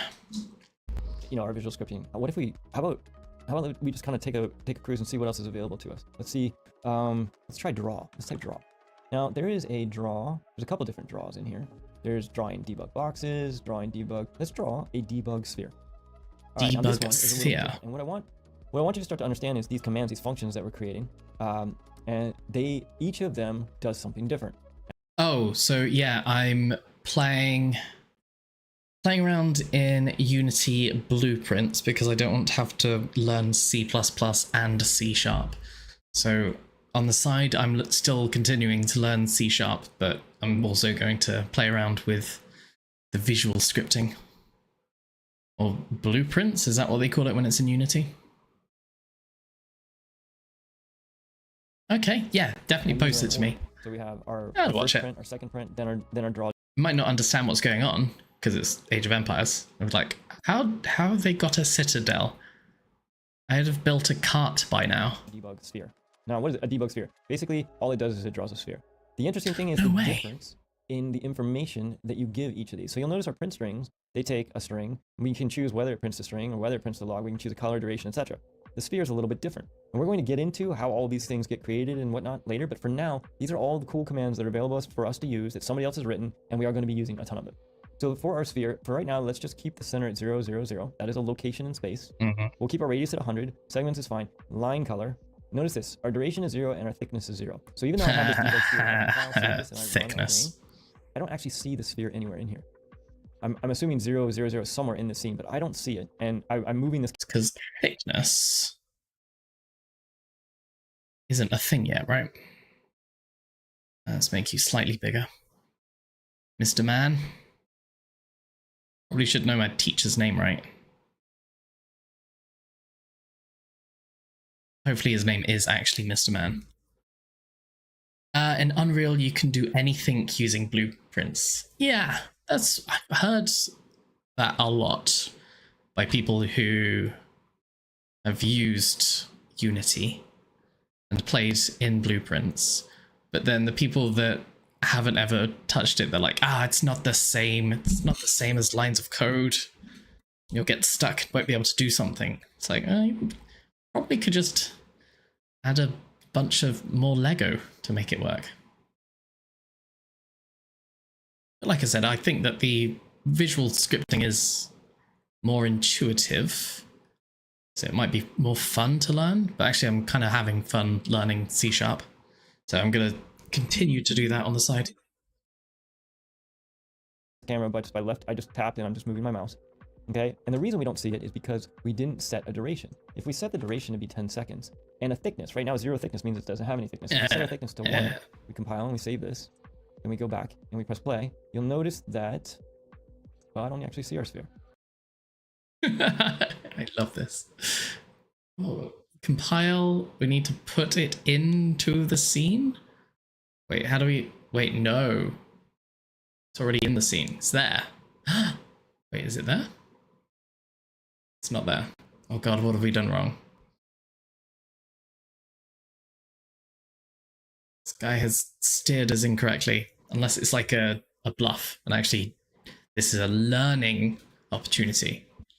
Or is he just going to be like, oh yeah, I forgot to do this one thing? I wonder where it is. Let's go back and take a look. Center of 0, 0, 0, thickness of 1, duration. Duration? 0 on our map. 10? Let's make the radius bigger. See if we can find this sphere. Compile and save. And play. I do not see it. Here it is. It's behind us. I didn't notice it was behind us. So it looks like our map, the 0 point on our map is behind us. Right in the corner. So let's change this a little bit. So right now, we're going to just type in a value just to make it easier. If we look at where our actor is in the scene, you can see it's dragged out here. If you look over here. If I were to... How do you... What would be like just duration forever? Because he put in 10 seconds, didn't he? Why would you just want 10 seconds duration for the sphere? I don't know. Thick, radius 500, duration 10. File. Go. There it is. There you are, you little scamp. So if we want to move you around, how do we do that? Can we do that in this editor? How do I move? How does one move? I wish I knew. Up. Do I just have to, like, keep zooming in to places? What's that? What's that over there? Secret? Oh my god, super secret. No way. What is it? Never thought I'd find it. Oh, it's the weather. Okay, that's why they hid it all the way down there. Fair enough. Anyway, focus. Focus. How do I move? How do I actually move in this? Would it be a WAST opportunity here? No? Guess not. Well, let's just follow the guy then. Where is 0, 0 on our map? Let's make the radius bigger. See if we can find this sphere. Compile and save. I didn't notice it was behind us. So it looks like our map, the 0 point on our map is behind us. So let's change this a little bit. So right now, we're going to just type in a value just to make it easier. If we look at where our actor is in the scene, you can see it's dragged out here. If you look over here in the outline on the right, under details, you'll notice that there is a location here. And the location is 1530, 1010, and 20. If I right click on this, I'm going to choose copy. And we're going to see if we can paste this in here. Paste. Nope, it didn't like that. So we're going to do it one at a time. So let's take 1530. And then it looks like 1010. So this is the object we want, right? We put that somewhere we can actually see. Grab it better. Okay, so you're going to go right there, okay? Then I've got to copy this. That seems necessary. I guess we'll just do it. X, Y.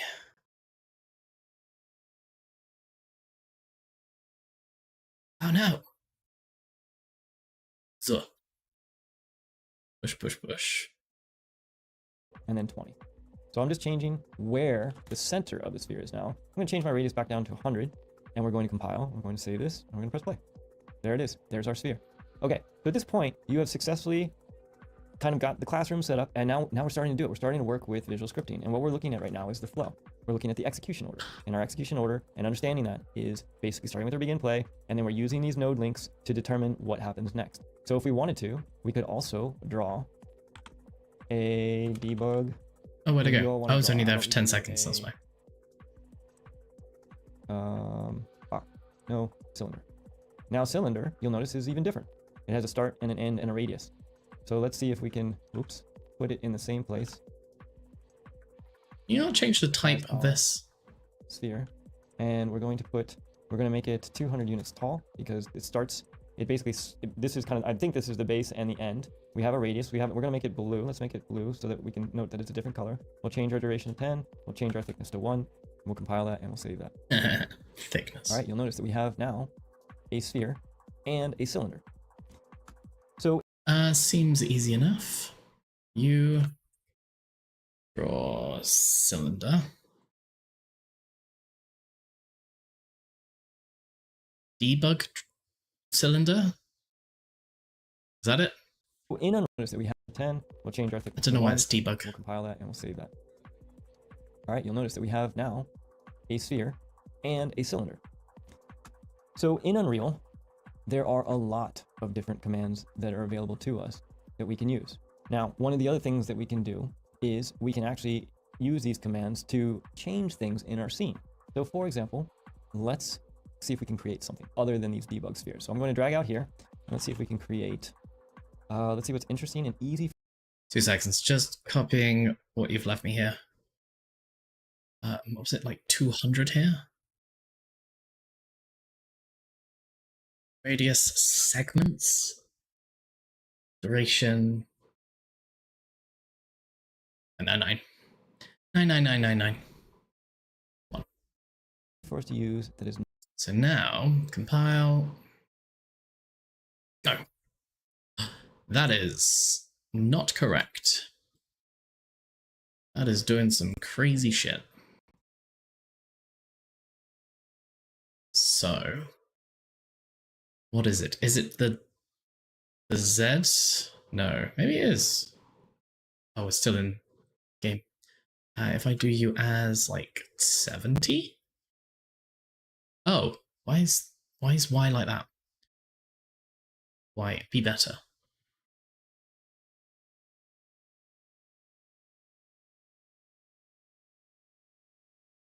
Cylinder in there? Maybe. It's a tiny cylinder. We need to make that bigger. Exit. Exit. Do we want to increase the Y value?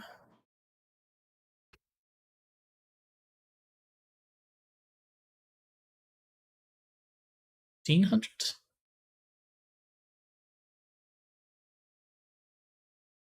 Start, so it would be like reverse though, wouldn't it? Let's try that.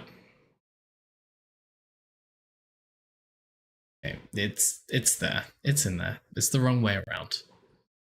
It's because of the Z axis. You need to be just 0, right?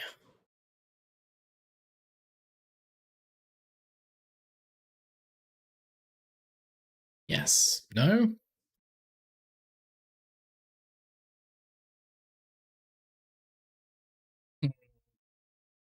Okay. Right. Let's go back to the video.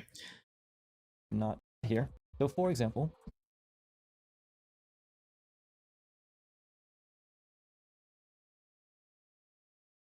let's see if we can create something other than these debug spheres. So I'm going to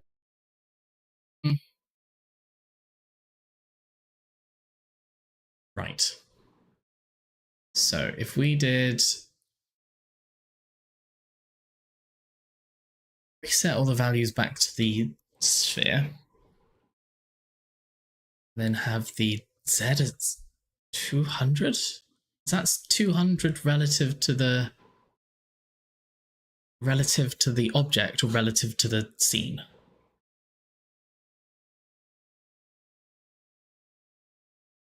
What happens if I did that? Okay, that's better.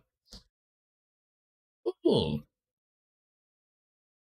Have some weird art. Very modern. drag out here. Let's see if we can create. Let's see what's interesting and easy for us to use that is not too complicated. Oh, we may maybe not create. Let's try spawn. Let's spawn a system at location. All right, now what is this? If you've never used Unreal before, a system is a particle system. And I've just chosen this one because it is a straightforward command, doesn't require a whole lot of extra craziness, and we'll be able to work with this to do different things and change our flow. So the system and the location it works just like everything else so far. We specify the location and so on. But what we need to do is we need to pick a system. Okay, so this is all following the one object, which is the class 1 actor. We have no systems, okay? That might not be a good one. Spawn. Let's try spawn emitter at location. Do we have any emitters? Yes, we do. Okay, great. So we're changing this to emitter. Like I said, we're making this class up on the fly. This is gonna be awesome. This is gonna be fun. Just spend like just another hour editing it out. All right, so we're spawning an emitter, and we're doing this intentionally just to keep things focused. The emitter I'm going to choose to spawn is the tutorial At location. system, and we just need to connect our execution pin, and let's set our location to be the same location as these other. We may maybe not create. Let's try spawn. Let's spawn a system at location. All right, now what is this? If you've never used Unreal before, a system is a particle system. And I've just chosen this one because it is a straightforward command, doesn't require a whole lot of extra craziness, and we'll be able to work with this to do different things and change our flow. So the system and the location it works just like everything else so far. We specify the location and so on. But what we need to do is we need to pick a system. We have no systems, okay? That might not be a good one. Spawn. What about an emitter? Let's try spawn emitter at location. Do we have any emitters? Good idea. Yes, we do. Okay, great. So we're changing this to emitter. Like I said, we're making this class up on the fly. This is gonna be awesome. This is gonna be fun. All right, so we're spawning an emitter, and we're doing this intentionally just to keep things focused. The emitter I'm going to choose to spawn is the tutorial particle system. Oh god, I have And so many we just different. need to I connect have it. so many different assets though. Is that what you're saying? So emitter template, tutorial article.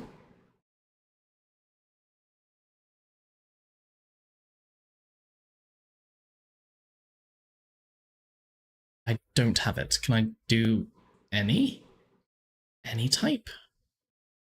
Steam? Sparks? I'm going for some sparks. Connect our execution pin, and let's set our location to be, and we just need to connect our execution pin, and let's set our location to be the same location as these other debug objects. For example, we'll keep our rotation. Okay. So set the particle at the location of the sphere and the cylinder. And have it start at the top of the cylinder. Yes? Auto destroy and all that stuff. Let's just compile and save this, and let's see what happens when we run. There we go. We have our emitter. That's pretty cool. Yeah, sick. Okay, but what can we do with this? Wouldn't it be Literally cool nothing. if we made the emitter move? Let's give that a try. Can't move that. So if we come back to our blueprint, Madness. Using so we're blueprint. spawning, and you notice that our text, our hello, our world, those both disappeared. Then our debug sphere drew into, so did our cylinder. So now we spawned an emitter.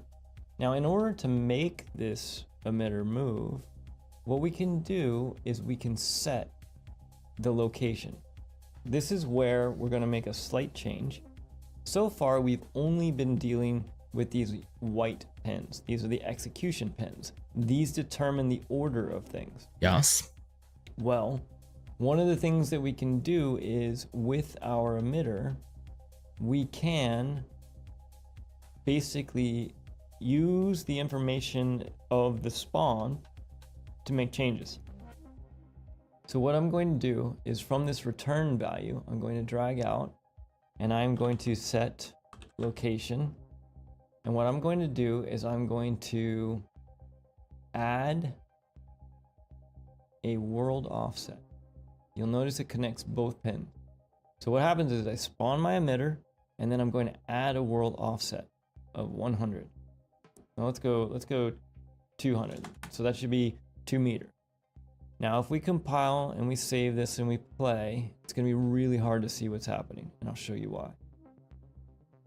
If you'll notice, our emitter is already 200 units away. We didn't actually get to see it move, because what happened was when Unreal started, if we escape out of here, when Unreal started, it came into our blueprint, started begin play, printed hello world, drew the sphere, drew the cylinder, spawned the emitter, and moved the emitter right away, almost I instantaneously. understand. It happened so fast, we didn't even see the emitter move. So is there a delay? Is that what we're getting at? Would you need to... Again, I have absolutely no idea how these work, but would you have something like here in between these having a delay, unless you can actually do it in the world offset sweep? Travels along, teleport. Wouldn't it be cool if we could actually watch it move? Yeah. We can. So I'm going to make 2 changes to this. I'm going to move this over, and I happen to know that there is a node that is called delay. Cool. So Thought let's that would type be in something delay. else we add. Now, the delay is basically exactly what you would expect. It delays for a certain amount of time. Now, in order to give ourselves a little bit of time to recognize what's going on, I'm just going to change my duration of the delay to be 2 seconds. All right, Now we have a 2-second delay. I'm also going to change our location to be 200 and Y Oh instead. my god, it did it. Because It did the thing. It did the move. to see. So if Madness. we compile and we save this, when we start, same thing's going to happen. It's going to go through all of our execution by following our pins or those white lines, and then it's going to hit the delay, and it's going to count to 2, and then it's going to move. So we'll be able to see our particle system move this time. Here we go. All right, so it starts out where it is, and notice it just kind of moved over to the side. Nice. We did that. That was us. That was visual mostly me. This is getting, this is going to be a lot of fun. We're going to be able to do a lot of really cool stuff. We've only got like less than half an now hour left. Our particle just sits here in the world. This is actually really cool. I like this. So nothing else we can do in here, is there? So if we wanted to do the same thing with these two, we would just have the delay world offset. So we can move them all together. Let's do that. Let us do that. So you guys go over here. You over yonder. And then I'm gonna put you... I don't know what like the correct etiquette of blueprints are. I've got this all wrong, haven't I? So I'm going to copy you two. The delay and add world offset. Wait, add? Yes. I somehow like squid you in here. What if I take you? No, wait, no, stop. If I take this. I wish to take you. I just dush? No. Directions are not compatible. So do I need to take you from here? Put you in there, you to the you, and you to you. No, that's completely wrong. You two should not be there. You want to be over here. Wait, you guys want to be over here. Because you can't move the thing until it's a thing. You know what I mean? So delay, spawn, next one, dush, dush, bush. Look at that. It's glorious. Well, you can't really see it because I forgot to take the guy off, but you get the idea. You get it. Right, compile. No! Okay, maybe it doesn't work. Target self. Target. What have I not done? Target self. Error, error. This blueprint self is not a scene component. I guess doesn't work the way I thought it would work. Is it because you're not spawning? You're just drawing? Is that a difference? Is that a thing? Okay, right, reset. So that the guy just teaches what to do. Stop going off piste. If we wanted to, we could put in another delay. We can copy this. Okay, so let's talk about this. Part of me is like, we should just do it On the night? old-fashioned way, drag off this type out delay so you get used to using this and clicking on delay, etc. But also we want to learn some shortcuts along the way. Visual scripting on Unreal Engine is really cool. You can copy and paste nodes. So if I pick this delay node and I press Control-C, I can come over here and press Way ahead of Control-V you, buddy. and it will paste it. It knows how to copy and paste its own node. So I can drag this pen over to here, connect them up, and then I can copy the add world offset node and paste this as well. Now, when we do this, this is not going to work. If we compile it, you'll notice I get an error. Hey, it's the same error that I got, right? So now we're starting to get into a little bit of the information that Unreal helps us when we're visual scripting as far as letting us know when we did something wrong. In this case, for some reason we have an error. It's about the we target. know we have an error because when we compile, there's a red circle up here. and Unreal is nice enough to highlight the node and put the word error on it that is causing the problem. So if I mouse over this word error, it says the blueprint self is not a scene component, therefore target must have a connection. Okay, if you don't understand the first part, So target must have connection, so you got to connect it to the spawn emitter at location. Is that it?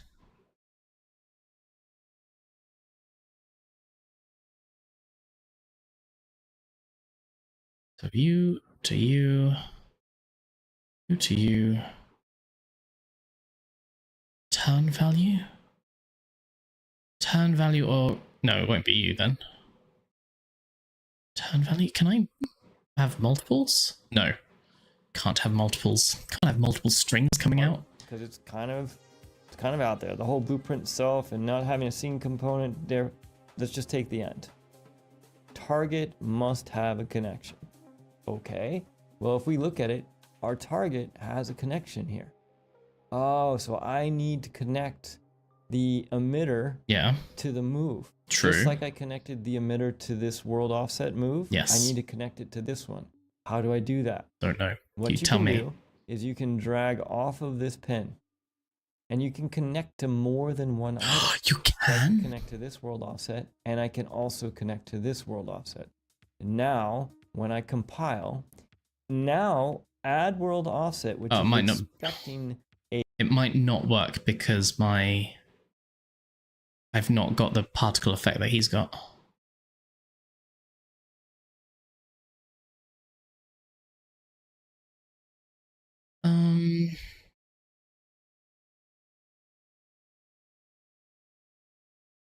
Well, now I'm just confused because you did it for this one. That seemed okay to just add the world offset. a target to move, add world offset, which is expel, connect to this world offset, and I can also connect to this world offset. Now, when I compile, You say that? Maybe target needs to be deleted?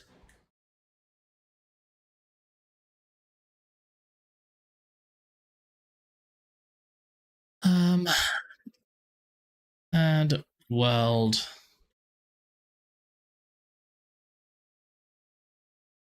offset. Default route, yes, to you. Directions are not compatible. Why does that work? And what are you? What's the scene route? Since when did you join the party? Okay, so what do we have? Compile is fine. So then we can add another delay. Another 5-second delay, and then have the delta location go back to 0. Then the particle will move away, come back. Hopefully.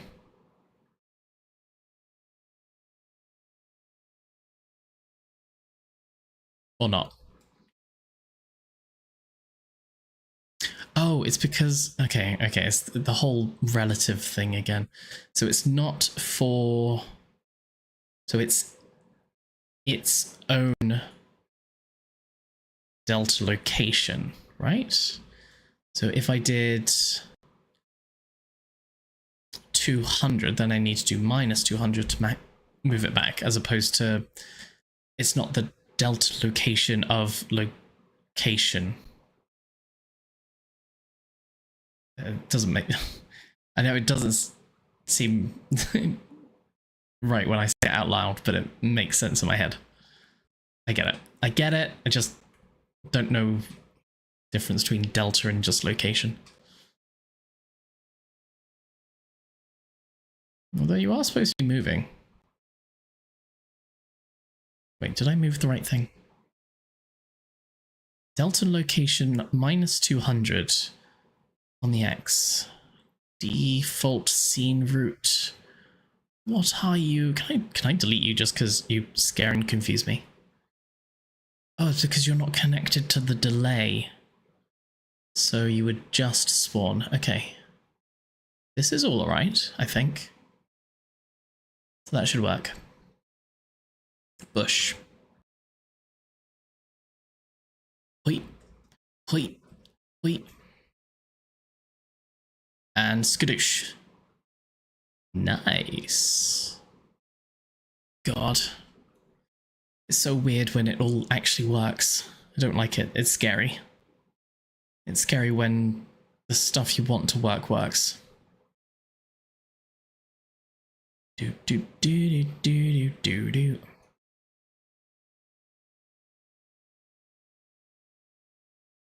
Now, add world offset, which is expecting a target to move, has a connection. So it knows how to move it. So now what's going to happen, and we're going to come back and clean this up in a second. What's going to happen is we're going to spawn, we're going to move our minute, 2 more seconds later, it's going to move again. So let's just watch this happen. So here's our spawn. There's 2 seconds, 2 seconds. So we're just moving our emitter across the map right now. And we have a loop. Okay. Could I do a loop? Is it just called loop? Get loop. Set loop.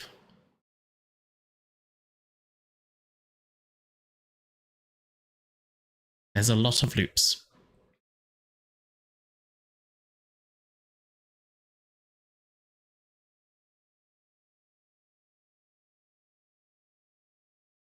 It's too many loops.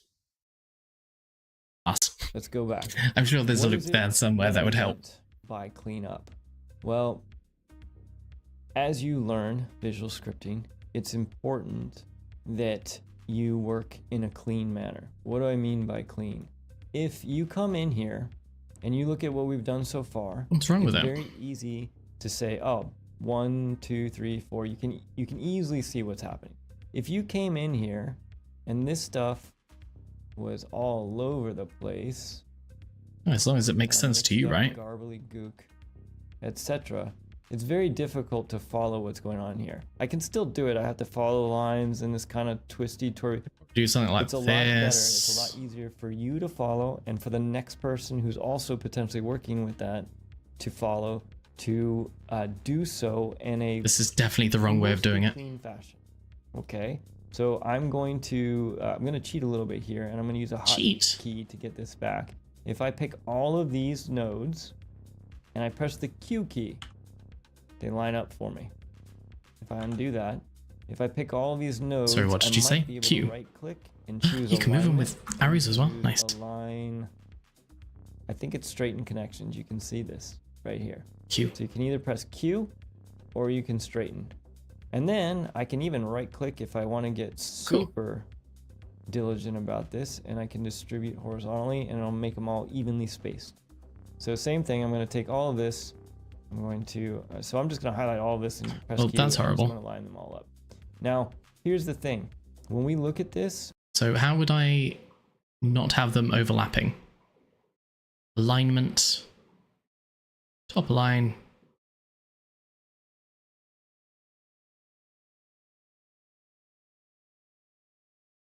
Straight connection.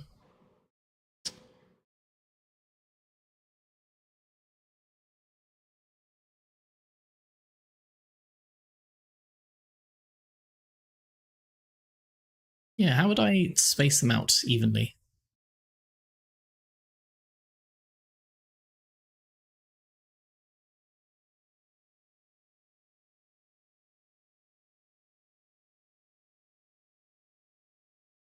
If I like take them apart a bit more, like spread them across like this. Is that better?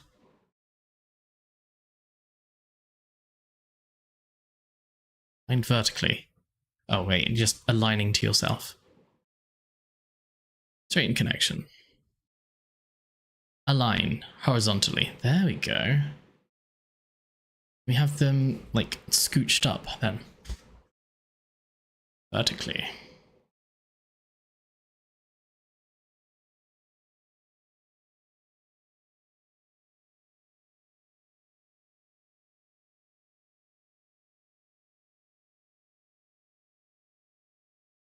Okay, well that works. oops. I like that. When we look at this, Ish. it's very difficult to see what's happening in here. What's connected to what. Yes. So it would be great if we could clean this up. To clean this up, what we're going to do is we're actually going to redo our connections a little bit. And I'm just moving these out of the way so I can temporarily see what's happening. Our emitter at location is being connected to our add world offsets. Let's disconnect them. What? Alright. Why? Whoa, disconnect. We haven't even talked about disconnect. We know how to connect things, we just drag to them. How do we disconnect? If we right click, you can choose break this link, and that's gonna disconnect it. Right click, break this link. Now, this time, what I'm going to do is I'm going to drag from the blue circle to the target so that adding the world offset, we know we're adding the world offset to our spawned emitter. Then what I'm going to do is I'm going to double click on the blue line. When I do that, it creates what's called a reroute node. And what this does is this allows me to kind of shape the way these lines work. And I can reroute blue lines, I can reroute all the lines effectively. And so now what I can do is you'll notice that it's a lot easier for me to make this visually more readable. What I'm going to do from this reroute node, because it's all still connected, what I can do is I can drag off of this, and it's the exact same thing as dragging off of the original return value. I'm going to drag off of the reroute node and I'm going to connect it to my next target. I'm going to move my delay down, but this, still not super visually appealing to me, so I'm going to double click my reroute node again and I'm going to put that in here. Now, the reason I've done this is because I can very clearly see if I'm ever looking at the world offset node over here, I can say, oh, what is my target? And I can follow this back and say, oh, it's the spawned emitter at the location. And I can follow these reroute nodes. So I will often make it so that these connections are done similar to this fashion. And you'll see me doing this as I work, because if you ever come back to it trying to understand the mess, if all of these are up here, what happens is you can kind of see, you don't know if these blue lines are coming off of this connection point or that connection point or where it's coming from. So it's just easier to keep them clean for me. And I'm always going to work like this. Cool. Okay. As much as possible. So let's try and actually straighten this up. So if we have you have a thing, you have a thing. If we did if we did this,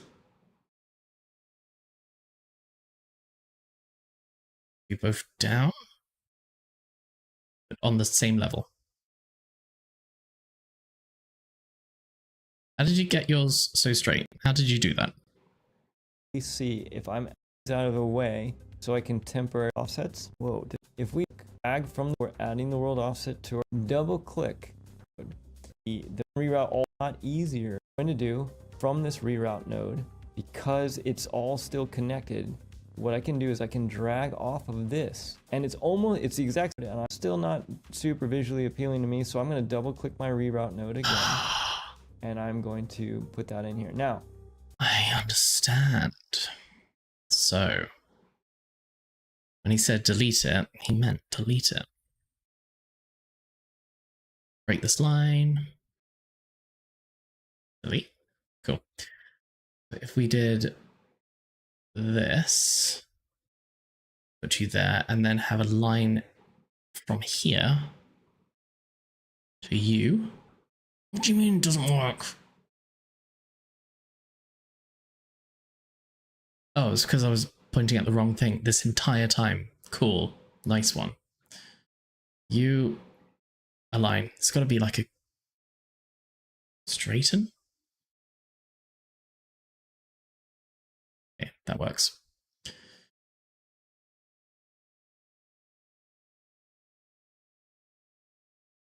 The reason I've done this is because I can very clearly see if I'm ever looking at the world offset node over here, I can say, oh, what is my target?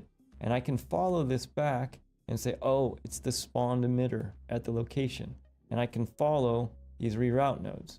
So I will often make it so that these connections are done similar to this fashion. And you'll see me doing this as I work, because if you ever come back to it trying to understand the mess, if all of these are up here, what happens is you can kind of see, you don't know if these blue lines are coming off of this connection point or that connection point or where it's coming from. So it's just easier to keep them clean for me. Very nice. And I'm always going to work like this as much as possible. Sometimes when I'm setting up a script, I might get a little bit messy as I'm working towards getting to the end goal. But I always go back. We have a rule at work: always leave a blueprint cleaner than when you found it. So, anyways, you'll see me doing this just normally as part of building good habits. I want these curves. I want these curves and those curves to be the same. I don't think I'm going to get them. All right. Now, what we've done is we basically just cleaned up our blueprint. We're still doing the same thing. We're still printing hello. We're still spawning spheres and cubes and all those kind of things. And we're also shifting and moving our particle system in the world. This is all using built-in Unreal commands, nodes, functions, things that the developers have created for us to work with. As we go forward, we are going to be building our own. We're going to be using control flow to make decisions within our visual scripts. We're going to be using variables to make them more powerful, and we're going to be using functions to make them more reusable. We have a lot to do throughout this course, hopefully to help you all wreck the learning curve when it comes to Unreal Engine and visual scripting. Now, one more note that I'd like to cover beforehand is we already talked about these reroute nodes on the blue line. We sure did. You can do the same thing on the white lines. We'll just throw one in for ease. If you double click, you'll see this reroute node shows up, and I can just drag this around. Now, if I undo, you can also right click and type reroute, and there's an add reroute node. I just find it's easier to double click and add it in there. So compile and save. Let's go back and take a look at our map one last time, and we are going to watch our particle system move. Cool. Okay. Now, let's take a look. We're going to work on one more bit today, I think, so that you all have a good understanding of how we can access different aspects of a blueprint as well. Right now, we are in our begin play. We are basically doing all of our prints, our draws, and moving our particle systems. Most of the time in blueprints, you will have some kind of visual piece in your scene components. So we're going to add one to our actor so that we can use it to do things. So let's do that. In the top left of our blueprint, you'll notice a section that says components. And in there, we're going to add a component, and we're going to choose static mesh. When we do that, let's just go to the viewport real quick so you can see this happening. On our static mesh, you'll notice over to the right, there is all kinds of information over here. The thing that we need to fill in is we need to tell this static mesh what kind of static mesh to draw. There is a section. It's called static mesh. On your Unreal version, it's usually about the 4th or 5th one down. It's usually denoted by these nice kind of cyan color. I think it's cyan. It's a blue. And if we just click the drop down next to that, we get to choose any of the static meshes that are available to us. So let's just find something cool. Yeah, now you can keep it simple. You can pick a sphere, for example, and maybe that would be the way to go. I'm just going to see what might be cool here. I'm going to do a pyramid. You know what? I am going to keep it simple. Let's just, in our search assets, just type in cube. Nah, probably should follow him. What I want to use is annoyingly one down. It's just called cube static mesh. And when we do that, you'll notice that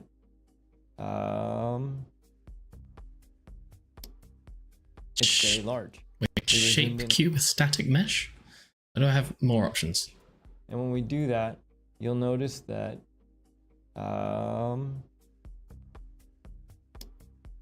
it's very large. We were zoomed in too much. You might have to zoom out. If you press F, it will frame it. Oh, there we go. If you hold the Alt key and right click and drag, you'll notice that I could just do you that can with a zoom in and out. mouse wheel. Usually F is enough. Now, F. the Oh. other thing that you can do if you want, I mean, this is just a general default gray material. That's fine. What I want you to notice is if we compile this and we go back and we look at our third person map, How do I go back? you'll notice that our cube is sitting in our map because it's part of our actor. Ah, Okay, so let's go back to our oh yes, it would be.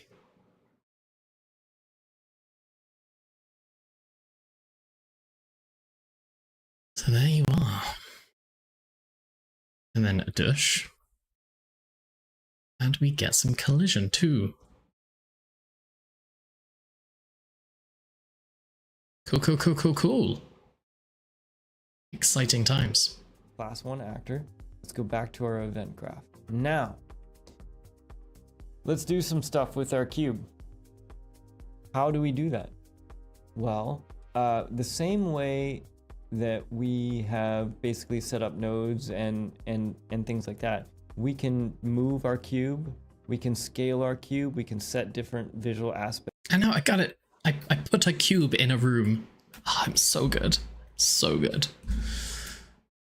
It just, when it works, like, I'm so simple. Like, for me, this is like the best thing in the world. Like, I'm actually getting excited about this. Like, if I can put a cube in this world, what else could I put in this world? I could put another cube. Of The limitations are it. In order to do non-existent. that, what we need to do is we need to get the ability to access the cube, a handle to it, it might be called, or a reference to it. The cool thing is it's visual, so it's just easier for me to show you. Now in this case, you'll see here the static mesh is up here on the left. If I just drag this out into our event graph, what's going to happen is you'll notice it gives me a node, or it's basically a reference to our static mesh. So now I can use this to manipulate our cube. And what we're going to do is we're going to drag off of Why would it be over the there? blue dot from static mesh.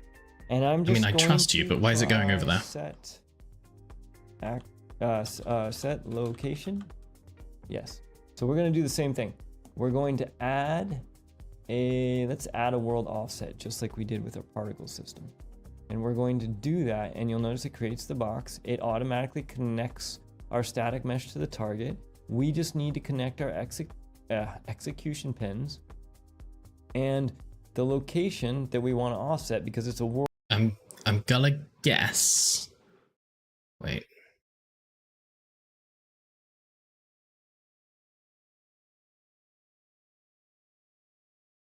Okay.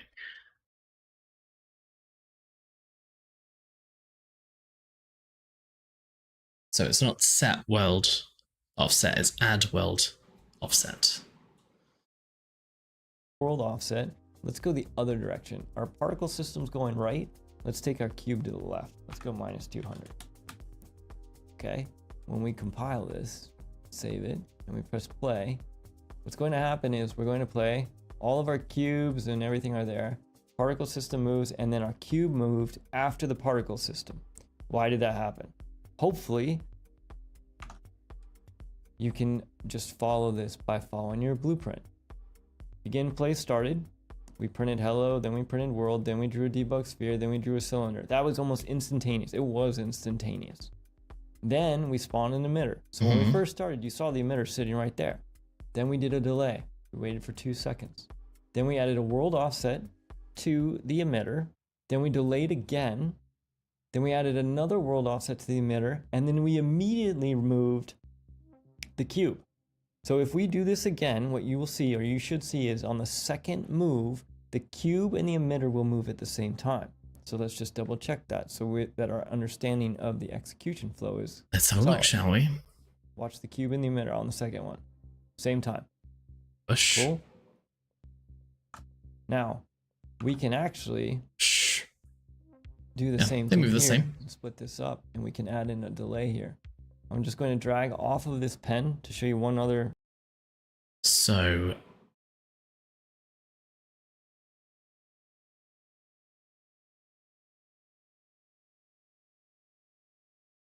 do I want to delay here and do that and that? And then will they both move 200 together?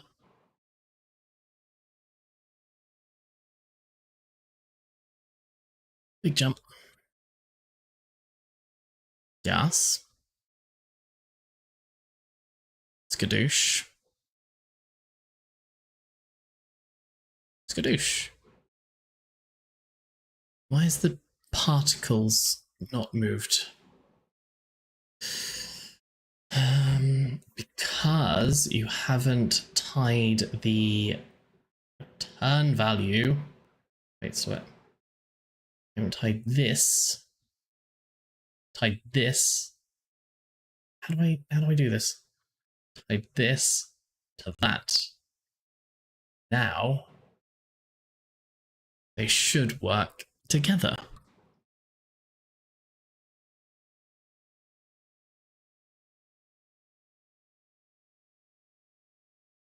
Dush. Dush. Yay. It worked. Feature of Unreal Scripting, or Unreal Visual Scripting. If we type delay in here and we click on it, it's going to automatically connect it for us. And What was that? it's going to, Unreal Visual Scripting. Oh, okay, yeah. If we type delay in We here learned that. and we click on it, it's going to automatically connect it for us. Madness. And if I type in here, let's do a 1 second delay. Now what's going to happen is after our second emitter move, we're going to delay a second, and then we're going to move our static mesh. So let's go back and let's compile this, save it, and let's play. Same thing, let's watch it all happen. We have our cube moves, our emitter moves, and moves again. 1 second later, the cube moves. And I actually meant to say our cube, our cylinders and everything got spawned. Okay. Seems simple make enough. Another change in here. I'm just gonna move this up because it's driving me nuts to see it going through the floor. So we'll move it up. I'm also gonna scale this down a little bit. We'll scale this in half so it's not so. So if I wanted it to be anything else, I could. No way is it that easier to change the appearance of it. No way. No way. Oh my god, it's so easy. Oh my god. Oh my god. Look at that.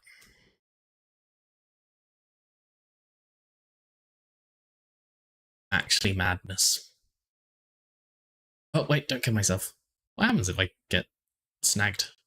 Okay, I just get kicked out. But that's cool. Very cool. I like a lot. That is a brain cookie. I do that by selecting the cube static mesh, and then I can just change the attributes over here. 0.5, 0.5 for scale, and I can move it down probably 25, or move it by 25. That I think that will be sitting on the ground. We'll see. Compile, save, and then we run. You can see our cube is much smaller now. I give it gravity. I'm gonna raise it and then give it gravity. 1 second later, the cube moves. Now we can do this all day long. Anything that we put in our components, Anything. we can get reference to, like we've I done grab it here again. for the static mesh. So if I come back here, let's add a sphere. All right. Now if we go to our viewport, this sphere is inside the cube. So what I'm going to do is I'm going to click on the sphere and I'm going to move it. I kind of want to see where he's going with this because I know how to make a sphere. That's okay. That's not a problem. Oh, bush. It dropped. It dropped. Sick. Is there a way of spawning them together? Like god, it actually has like real life physics and everything. No way. Just like a real cobblestone block. Outside the cube, just so we can see it. And I'm also going to add a... What else can we add to this that might be interesting? Ooh, how about a cone? Okay, we added the cone. Now, interesting thing happened when I added the cone, it actually parented it to the sphere. I don't want to get too lost in this, but there is a hierarchy to the components.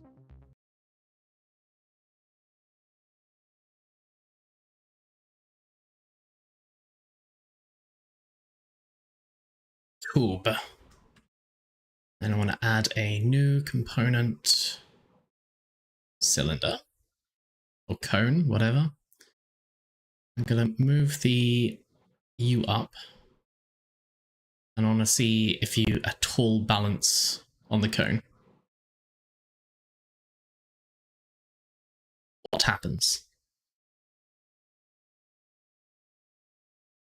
Oh my god. God, wait, it's not high enough. Just ever so slightly. There we go. Pile and go. Oh, wow. Perfectly balanced. Ah, and even the particles are in the right place. It's all coming together. What's coming together? I have no idea. And it's something. Oh, if I push you there, you get shifted 200, so I could kick you out of the room, couldn't I?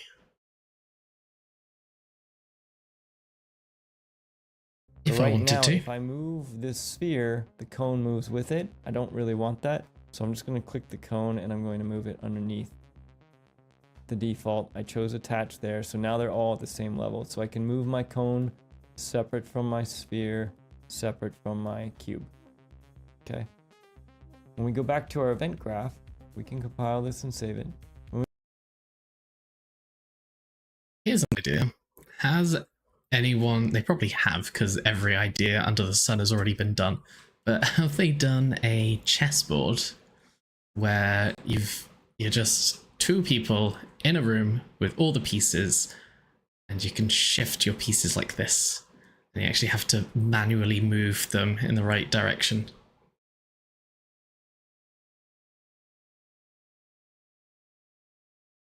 It'll only actually attack an opposing piece if you've done it like on the right side or the right direction.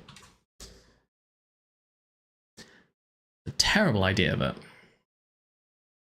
just a thought. When we go back to our event graph, we can do the exact same thing with our cone and our sphere that we've been doing with our cube by simply dragging out, dropping it in, saying, I want to work with this sphere now. What do I want to do with this sphere?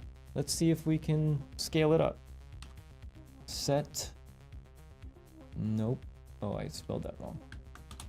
Okay, so we have scale. Can we set the scale? We can. We can set the relative scale in 3D, or we can set the world scale. So let's just set the relative scale. And I'm going to make What does that mean though, sir? relative scale of... What's the difference, sir? Oh, this is going to be interesting. We need to see what this is going to do. If we set a relative scale of 111, let's see if our sphere changes size. Compile and save before we move on.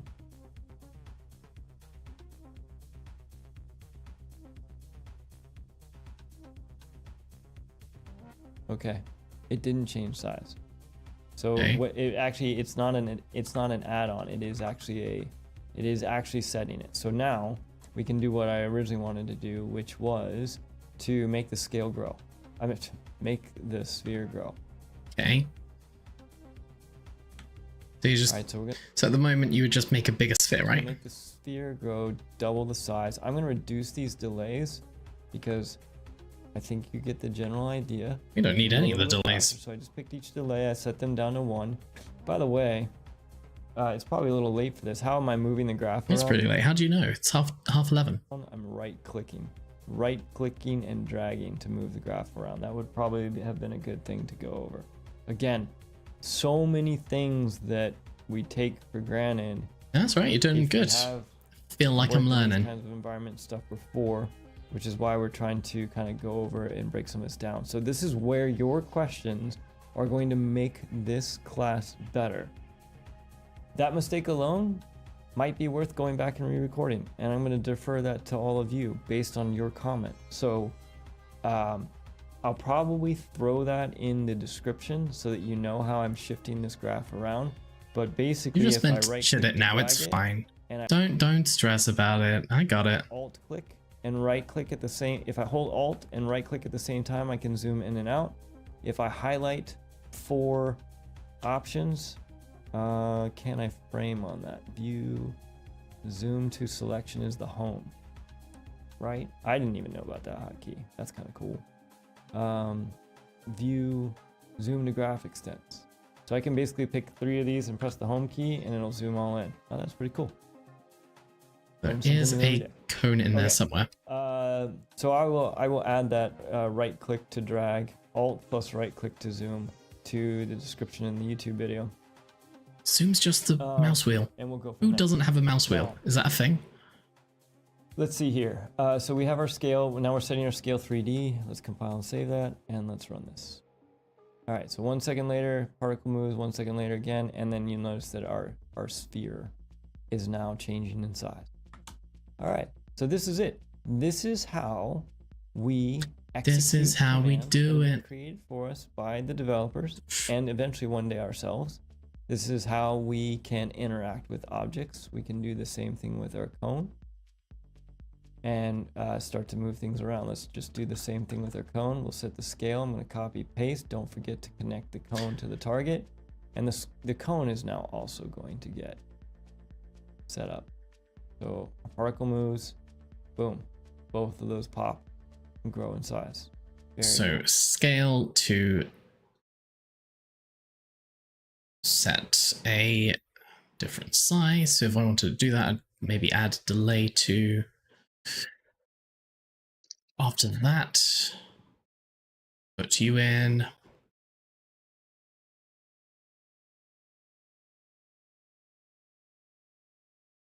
What was the scale one called?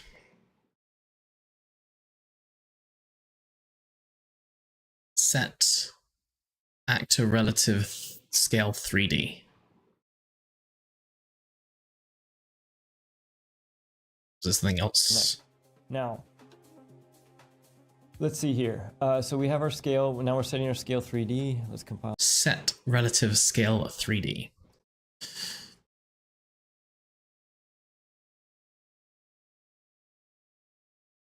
For cube, cone, both. I'm just gonna do it and see what happens. Cube. Oh, are you cube then? Are you the same cube, or are you different cube? What cube are you? Read the value of variable cube. So are you just cube?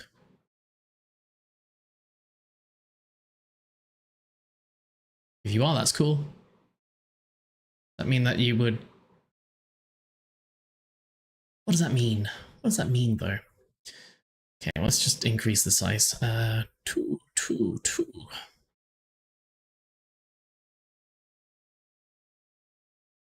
What's going on?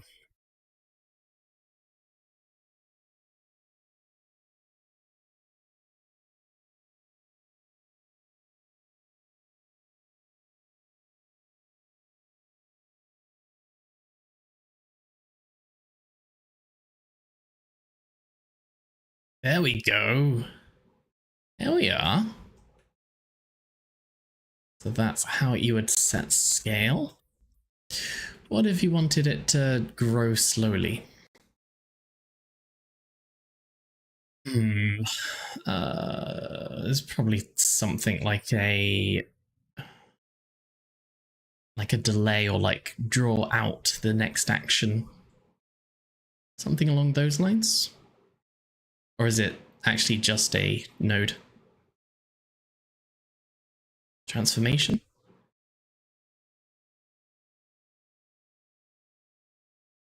But in scale.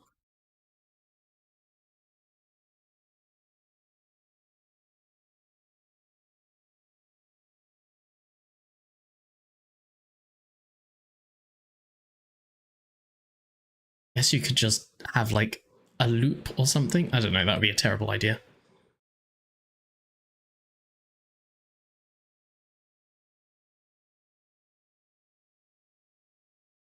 Well, it works, and cube is cube. That's good. What's going on? And I said, hey, hey. I'll save that and let's run this. All right, so 1 second later, particle moves, 1 second later again, and then you'll notice that our sphere is now changing in size. All right, so this is it. This is how we execute commands that have been created for us by the developers and eventually one day ourselves. This is how we can interact with objects. We can do the same thing with our cone and start to move things around. Let's just do the same thing with our cone. We'll set the scale. I'm going to copy paste. Don't forget to connect the cone to the target. And the cone is now also going to get set up. So a particle moves, boom. Both of those pop and grow in size. Very cool. All right. So if I wanted to do the cone as well, can I do cone? Link that to that. And play that. Not like that though. Compile. Go. Play. So now the cone should get bigger as well.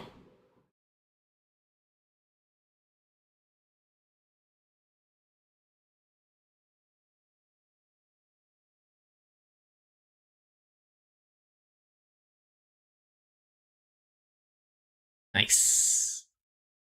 Excellent. It's all coming together. I don't know what it is. It's definitely coming.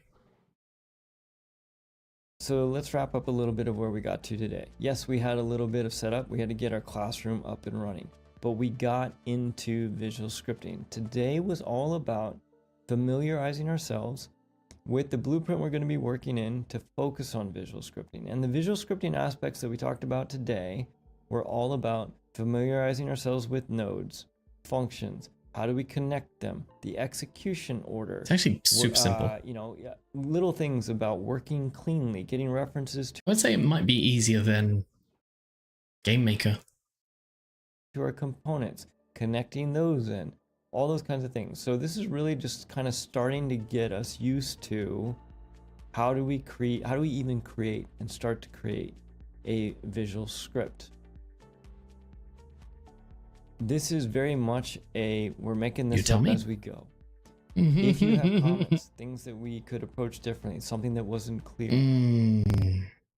It's not obvious. throw those in the comments. Maybe we need to record another class. Happy to do that. I've even toyed with the idea of doing this live. So as we move forward, all feedback is welcome. And do keep in mind that we are focused here not mainly on blueprint. I feel like I've learned a lot though. About how all this works. I would say, all in all, good tutorial. We are focused.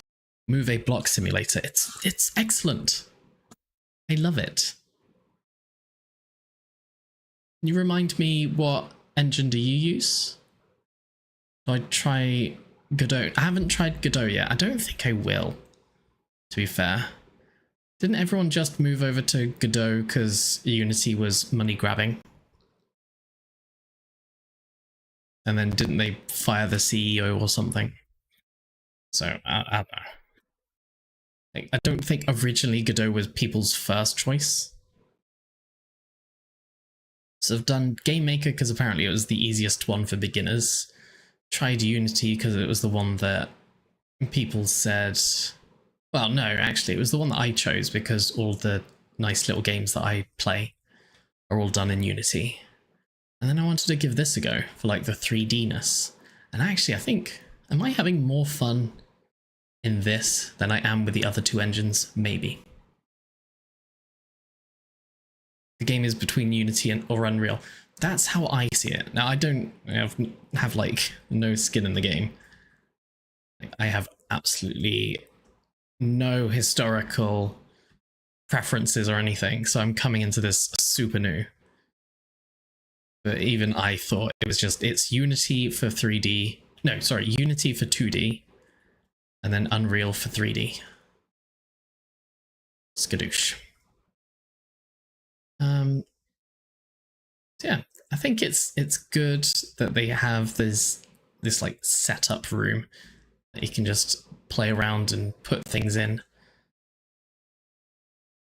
You've got a little bit of movement for people who just need to fidget like me.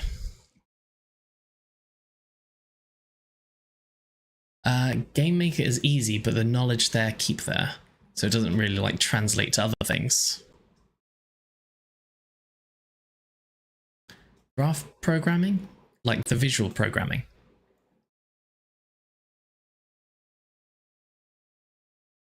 The Forest and Rust? Really? Wow. They seem like Unreal games. That's cool. Mighty cool. Visual programming. I may have even tried... No, I did.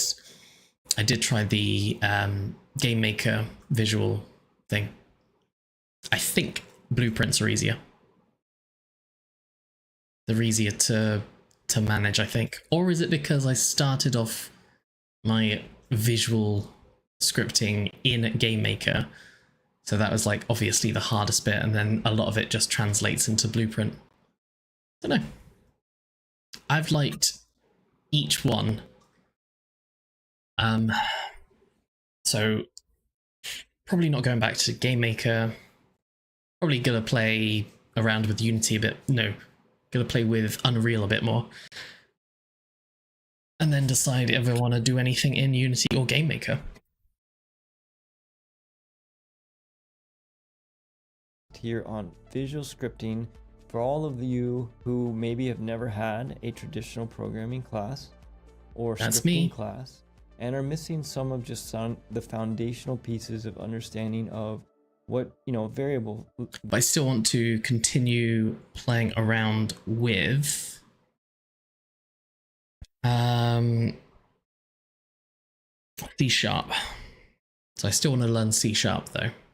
So I'm okay with blueprints on Unreal, but I'm kind of already not halfway, but I'm already in the first steps of learning C#, so I kind of want to finish that, learn that a bit.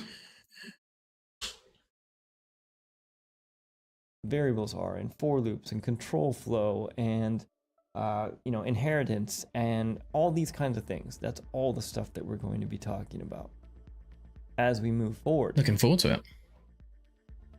As always, your help is appreciated. If you like this video, like these contents, you think what we're doing is a good idea, just help share it out, help support the channel in any way you know best. You're all social media gurus at this point. Am I? So support the channel Thanks, in bud. any way you know how. And I will be getting the next class together. I hope you all have a good one and catch you on the next one. Also, if you're just trying options, Roblox have a giant ecosystem. I hear that actually Roblox is pretty good for like developers. I've seen a lot of different crap on there. Roblox. Does it have like a specific engine?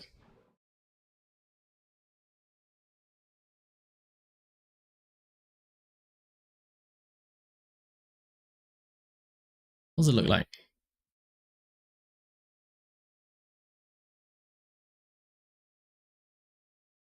Building your online business? Roblox Studio. Okay. Does it use a specific language? Go to Wix.com and set up your store on a single integrated platform. Add products. Showcase them dynamically. Hey guys, want to build a Roblox game, but don't know how to? And now you're looking. Are just so well. No. No. And I wouldn't be surprised if all the tutorials were like that as well. It's Python-ish. Oh, okay. I think I'm going to stay clear of the Roblox Studio for now. If you told me that it was in C#, then maybe, but no. I'm not learning another engine, and I'm not saying anything about what I just experienced with that tutorial, but I don't want to dive any deeper. That's just a hard no. Yeah, we might have enough time. Class 1? I thought we were on Class 1. Class 1. Class 1. Class 2. All right, Class 2 welcome 1. back to Visual Scripting Crash Course. We're working in Unreal Engine, and we're working on our fundamentals and foundations in visual scripting. This is a living freestyle training series, and my name's Kevin. Hey, Kevin. We're not really doing Class 2 today. I think we're going to go with this as a Class 1 workbook. And the goal Class here is 1 I had plus. some ideas on how to potentially set us all up to be able to join the dots a little bit better and prep for Class 2 and the other classes that are coming in a way that we will be able to use this work as a backbone for everything that is to come and as a frame of reference. So what are we going to be doing today? We're going to be Don't know. You tell me. doing two major parts. We're going to be doing a little bit of arts and crafts time, where we are going to build a house by hand in 3D. Then, once we've built that and we have our template, we're going to take the time and we're going to rebuild that house using visual scripting. So that's the goal, that's the plan today. A couple quick notes. This is not the best way to build a house in Unreal. This is a purposefully laborious or choreful way of doing a house so that we can get to our wax on, wax off moment. What I mean by that is, if you're not familiar with the reference, Karate Kid reference, we're basically going to be building the muscles through a series of tasks, and all of a sudden you're going to wake up and you're going to be able to, you're going to be super strong, and you're going to understand how things work without even realizing it. And what we're going to do is we're going to use a whole series of these wax on, wax off moments to build Cool. these muscles to the point where all of a sudden one day you're going to wake up and you're going to look over and you're going to think, I know Kung Fu. And then you're going to have your Matrix I moment. know Kung Fu. So enough movie references. If you are already super familiar with 3D in Unreal, you can probably just skip straight ahead to the visual scripting portion. All you need is a house made out of default static mesh objects that we are going to then rebuild in visual scripts. So for everybody else who's new to Unreal, maybe not super new to 3D, whatever it is, let's hop in and get started with building I'm so our house. excited. All right, so what we're going to do, we have our project back open. This is our visual scripting project, and I'm in my visual scripting folder. We're going to need 2 new blueprints before we're done with this, but let's just start with the first one. So I'm going to right click in gray in my content browser. I'm going to create a new blueprint class, and I'm going to call this, this is going to be an actor, and I'm going to call this our blueprint Content. underbar house. Could be a horror game. I do love horror games. That is my jam. What with the... Yeah, could be. Easy and funny. When you say easy, no, it will be a Dark Souls-esque roguelite. template. Because we're It's the only type of game I'll ever play. Blueprint class? Was that it? going to use, this is going to be an actor, and I'm going to call this our blueprint underbar house template. Can I just call it house? It's now called house. I'm sorry, it's just we're called going to use house. this as a template for the house that we are going to build Nothing is real easy here. When you said easy, do you mean easy to make or easy to play? with visual scripting.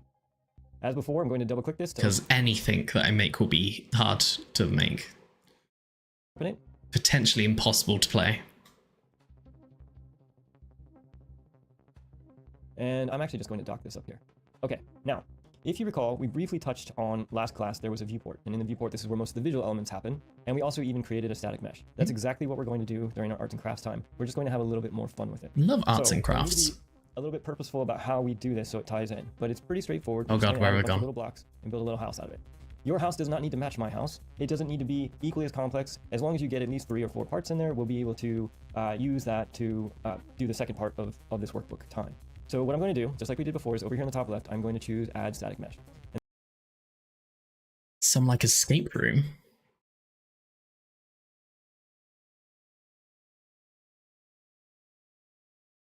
Escape rooms require a lot of fiddly bits though. I don't know how to do the fiddly bits. Like make a lock or even design a key. And that is going to create a static mesh in my scene. But remember, we don't see anything yet. You'd have to make it interesting enough. Like with different things to do in there. I guess it would be good for learning. And that is because we have not specified what the visual portion of this static mesh is. So we left click on the static mesh, our details pop up over here on the right. When we look at it, The hard part is the game design puzzle. Yeah. So the escape room is a metaphor for my learning Unreal Engine. is that I only escape it when I've made the escape room game. Got it. Interesting. Very wise. Drop down for static mesh. This is the visual piece of it. This is important. Static mesh, now we're setting the visual. We're going to reproduce this later. So remember, create a static mesh, now set the visual. So here we go. In here, I am going to do a cube. Let's just type in cube. And the one that I want is, let's use the basic shapes. It's probably Static mesh. What are we going for? Cube.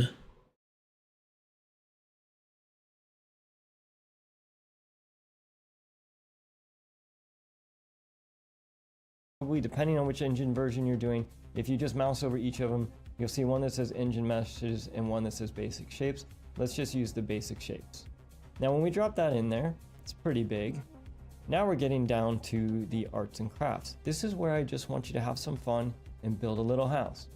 If you're new to 3D, you probably don't know how to do that. So let me teach you a couple quick things. I am new. If, first off, you need to be able to navigate the viewport, okay? In order to navigate the viewport, if you hold the Alt key, it basically enables camera movement. So if we hold the Alt key and left click, you can orbit around your soon-to-be house. If you hold the Alt key and right click, you can zoom in and out. If you hold the Alt key and middle click, that is the pan. So you can move your camera around. You don't have to become a guru at camera movement right now. Oh, you don't need to just alt for that. Be able to use it enough that you can successfully build a house. This does not need to be perfect. Again, this is a workbook, and the overall point here is what we're going to be doing later. Now, in addition to being able to move the camera, you can also press the F key. That will frame what you currently have selected. So I'm just going to zoom out just a little bit. Now, the next piece that you need to know is how do you move objects in 3D? With our cube highlighted, you can see it's highlighted because it has this kind of orangish border to it. So these arrows, You'll right? notice, depending on which move mode you're in, Like it's this. probably defaulted to move. You'll notice that you have this blue, red, and green manipulator in the middle here. This allows you to move objects. If you click the red arrow and drag it, you'll be able to move this cube left and right. What just beeped? Notice that you have this blue, red, and green manipulator in the middle here. This allows you Oh, to it was him. notice That's that you have okay. this blue, red, That and was me. green manipulator in the middle here. Oop. This allows you to move objects. If you click the red arrow and drag it, you'll be able to move this cube left and right. If you click the blue arrow and drag it, you can move it up and down, and green arrow and so on. So if you grab this in the middle, you can move This is it cool. in all the axes at the same time. In addition to being able to move this with the manipulator, and if you don't see your manipulator up here in the top of the window, you'll see Let me go back to it though. select and translate objects, and it tells you what the hotkey is, W. So if you're not seeing this widget, press W so that you can see the widget. So for example, if you don't see it like I am right now, just press W. Okay, let's say I've lost the cube. Let's say that. I've lost the cube. I said let's say that, and then I... Oh, okay, so it's pretty obvious where it is. Fair enough. Something pip. Yeah, what did pip? Sounded like a battery dying. Or click this button in the top of the viewport, and you will switch to the move tool. Now, just like the move tool, there's a rotate tool and there's a scale tool. Both of those are accessed in the same way. If you click on the little rotate looking thing next to the move tool, at the top Scale of them the over, viewport, blah or blah press blah the blah key, blah blah you'll blah. notice that the manipulator changes to, rather Symbols. than straight lines, it connects to arcs, and you can use this to rotate your objects. The same way, you pick each axis and rotate it. And then finally you have scale.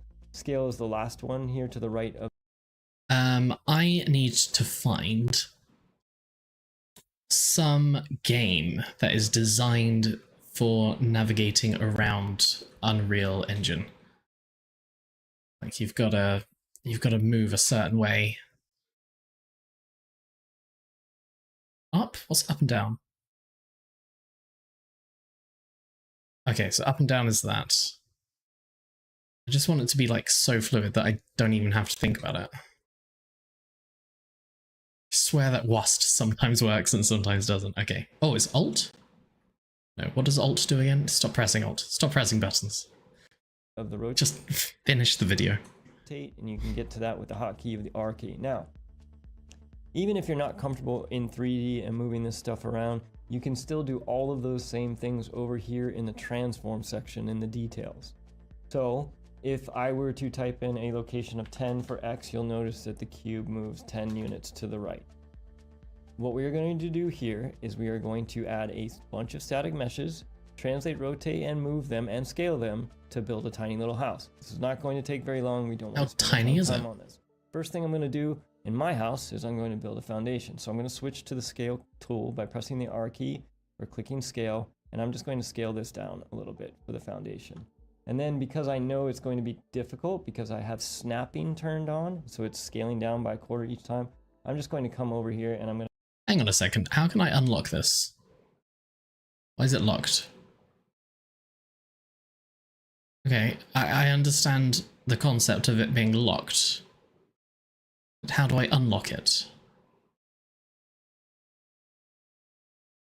Have I done something wrong?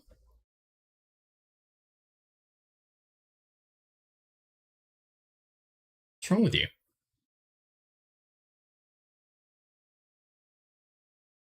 Is it because I pressed tab that one time? It's because I pressed tab that one time, wasn't it?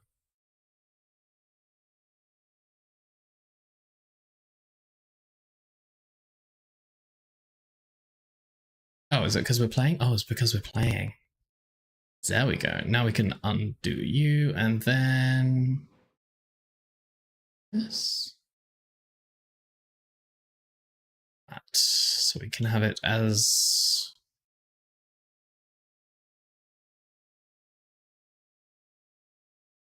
5, like 0.1.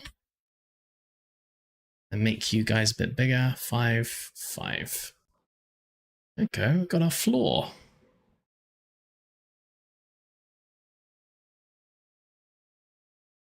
Excellent. I'm going to type What now? 0.1 for my foundation. All right, so this is my house foundation. Now let's build some walls. To do that, I am going to add another static mesh. This time, I'm actually going to make sure when you do it, you have the scene root selected. In that case, I didn't actually have it selected, so I had to, if you have it highlighted, you can drag it to another thing and it will parent it. So if I drag this to the scene root, I can just choose attach. That happened last class as well, but you'll have the idea. Now again, we cannot see this mesh because we have not set the visual. We're going to set the visual over on the right, same thing. I feel like we are jumping around so much. So just... Right, we are going to select you, add another static mesh. We'll want eventually 4 of them, he assumed. And then what? And then what? And then what? And then what? So our wall has no size, or does it? We scale you up. Why can't we see you? Oh, because we haven't set what you are yet. You're supposed to be a cube. Which cube type are you? You are a shape cube.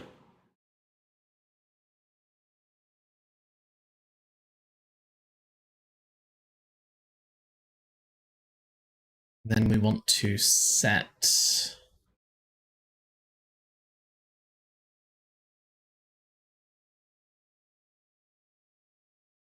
what would it be? Yeah, it would be. It would be you, wouldn't it? So we've got... floor is 5 by 5. Wall could be 5 by 5.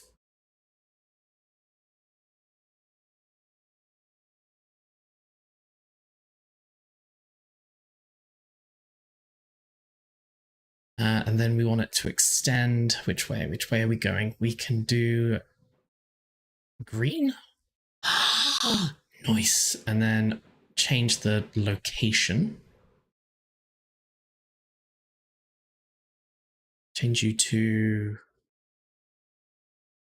0.1 for the width. Change location red.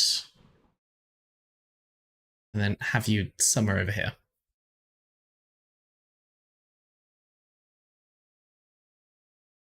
but in a good place. Oh, why are you like weirdly offset?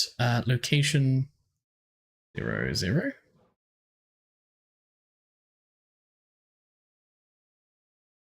Zero?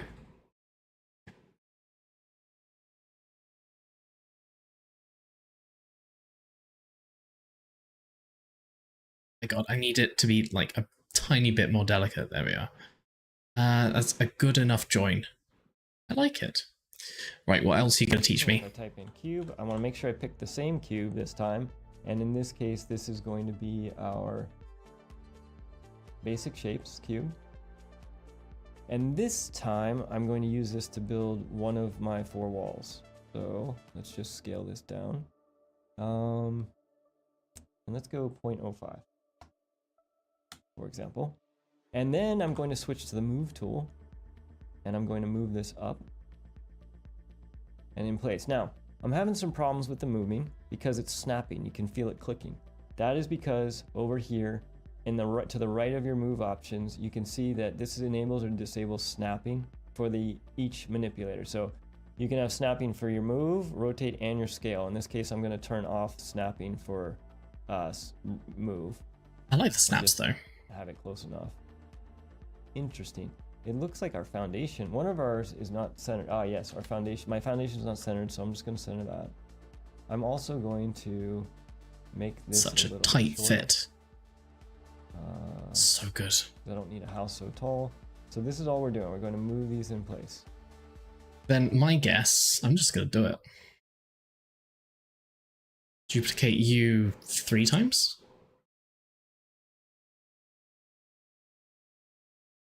Wait, no, no, no, no.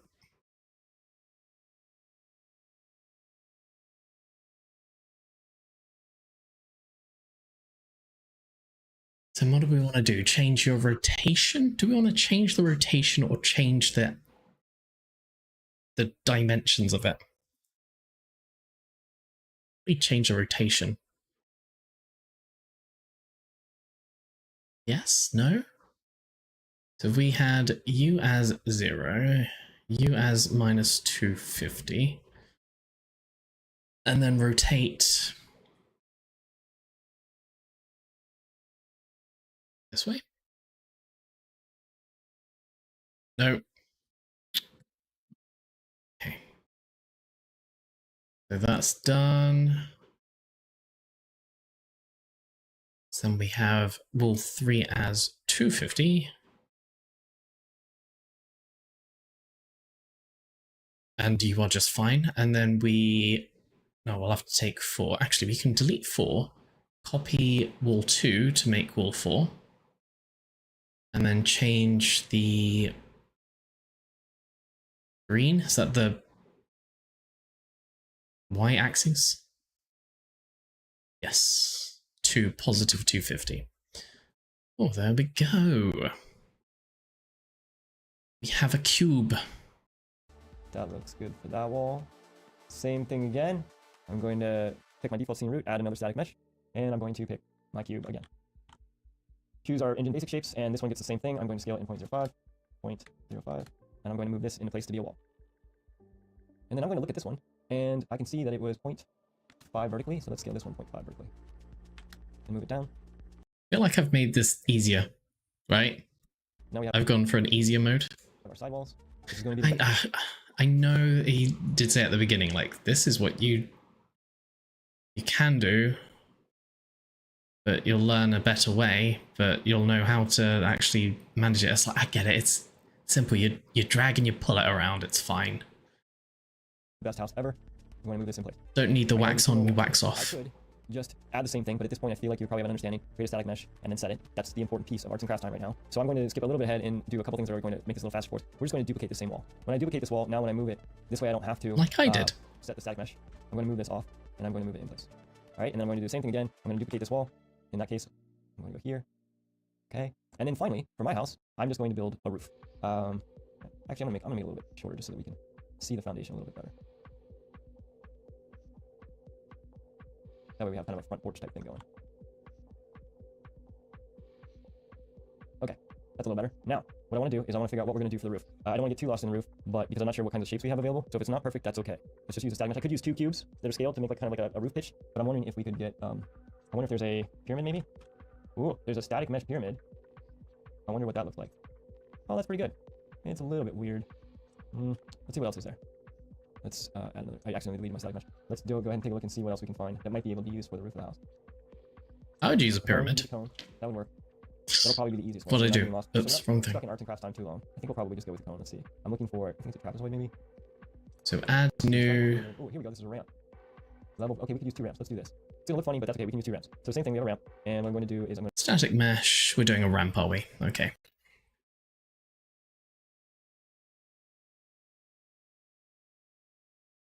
Ramp.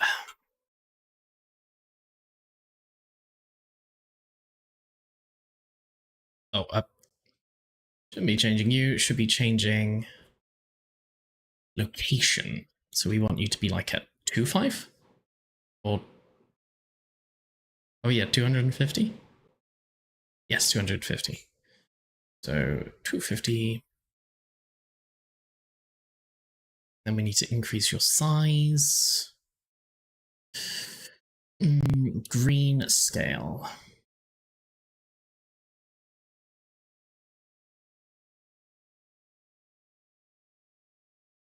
There's probably maths involved in understanding where it actually reaches and where it should end. Actually, usually roofs have an overhang, don't they? So that's fine. 3? Yeah, I'll have it 3. And then the X. Let's have you to 3 as well.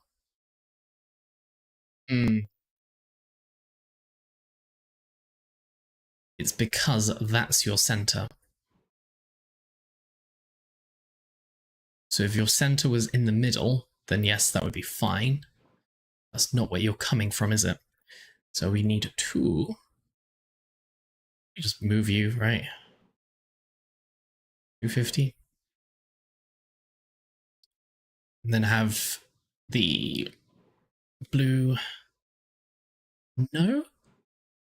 No, the red as minus 500. No.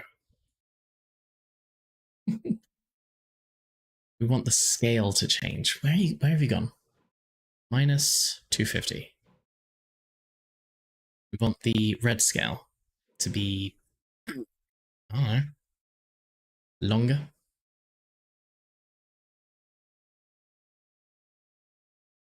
Just 5. Hey. Cool. Do you want the slightly more overhang? No, it's okay. Just leave it. And I can make you a little bit taller. It's a nice number, 2.5. I'm assuming this is a bungalow. And then call you roof 1. Roof 2, and then swap its... No.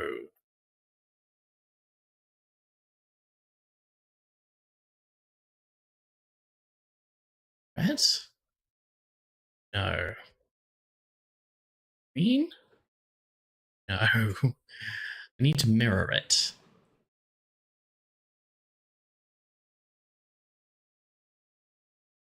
Would I do like an inverse scale?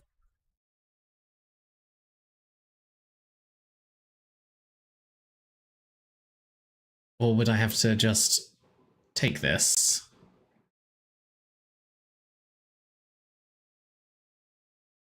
Put you over here.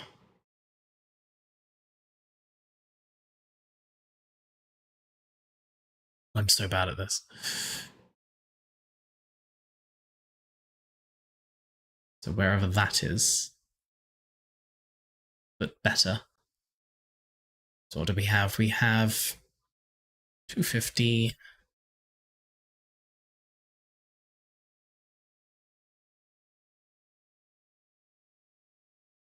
Location, I think, was fine. Yes.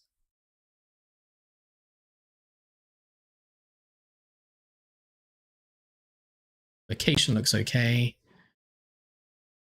Probably 250. And then we need to change the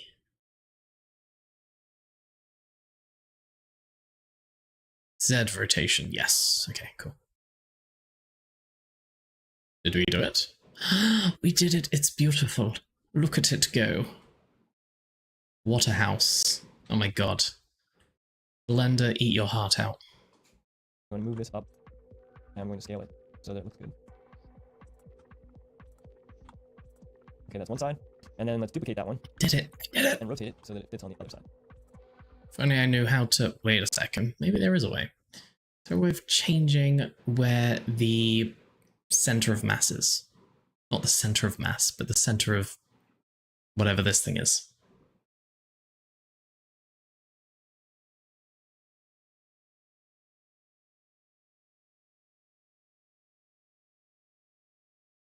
Yeah, it probably is, but it's not necessary right now.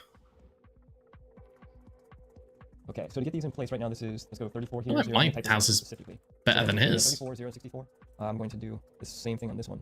By selecting it, we're going negative 34 and 64. Not quite the same. Interesting. I'm not sure why that is, but that's okay. That looks close enough. So there we have it. We have our house. It's a little bit off, so let's just do this. Okay, this is good enough for what we need. We have our house. You can add chimneys, you can add doors, students do all kinds of different things. It doesn't really matter. At this point, we're going to compile, and I'm going to save this, and this is our house template. We sort of finished kind of like a brief intro. I told you we were going to accidentally learn some blueprinting along the way. We finished our quick little arts and crafts time, and now let's hop back into the visual scripting aspect of this, where we're going to rebuild this house through visual scripts. So to do that, I'm going to close this house down, and we're going to create another blueprint. We're going to call this blueprint. There we go, And perfect. right-click to blueprint, and That's we're going to exactly the type of house I want to live in. The watery ceiling.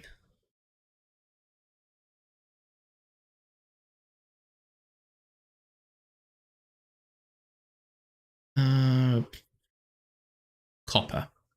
That'll do. It's terrible, but it'll do. With bricks, I know. 100% better than his now.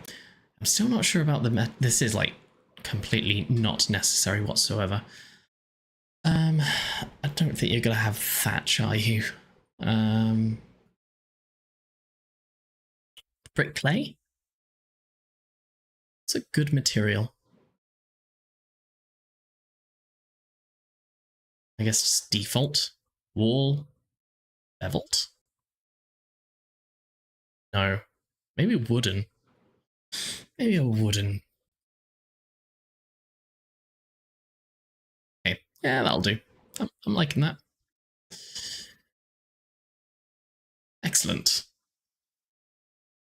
RTX on. Oh, is my RTX on? Can't remember if I selected it at the very beginning. I'm not sure it is, actually.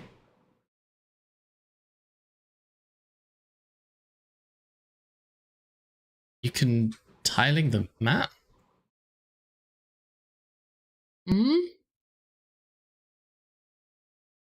What, like changing the material? Yeah, it's just in here. You can't see it, but it's like it's up here somewhere. Yeah, I've just got a long list of options here. Oh, you can't see it at all because it's bringing up a separate window. Yeah, I can change material or the, what's it called? It's material, but I swear people call it something else as well. Change the skin? Not skin. It's like skin. actor, and I'm going to call this blueprint my house. My house. Okay, before we start my house, I do want to show you something that's interesting. If we drag our house template onto the level, you'll notice that our house is complete and built in the level. As I mentioned, building a house through visual scripting is probably not the best way to do it, but this is a good way for us to learn how to flex some of these muscles and get comfortable with connecting pins and setting values and all those kinds of things. The blueprint house template displays right away. Our house will not display when we drop it in the level, at least not initially, until we play, because our house is being built by visual scripts. So we will It's being built by visual scripts. Okay, I don't know what the alternative is there. Where have I gone? Oh god, good lord. Oh my god, just Stop it. How do I get back? There we go. Slow and steady. Okay, so if I want to put my little house in, it's not so little, but it is definitely a house. You can go here, I guess. And play. Oh, am I supposed to, like, compile or something? Oh, have you crashed? Have you crashed? You're not playing.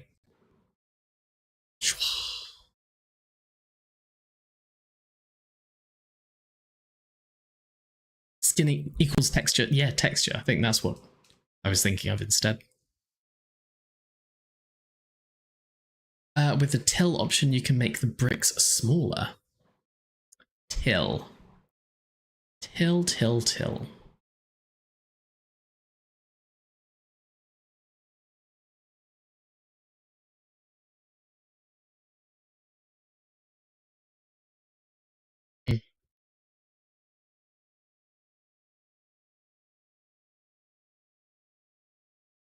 Oh god. Probably something to do with this.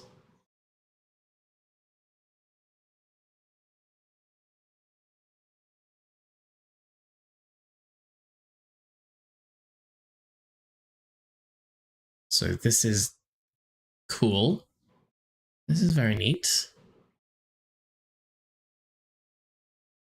Okay. So we've got base color, metallic, roughness.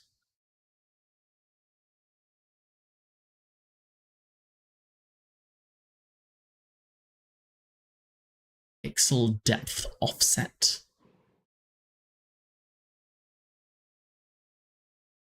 Ray tracing, yes. On, always on.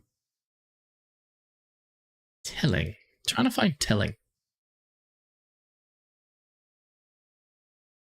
Probably looking in the wrong place.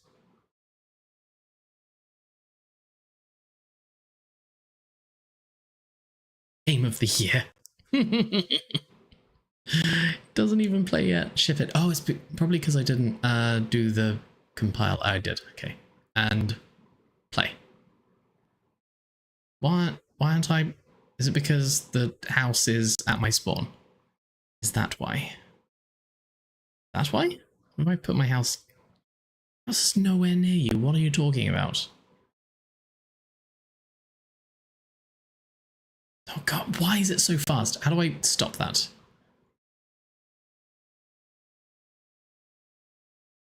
I bring you over here. Play. What's happened to my person? Why aren't I playing? Why don't I have a person anymore?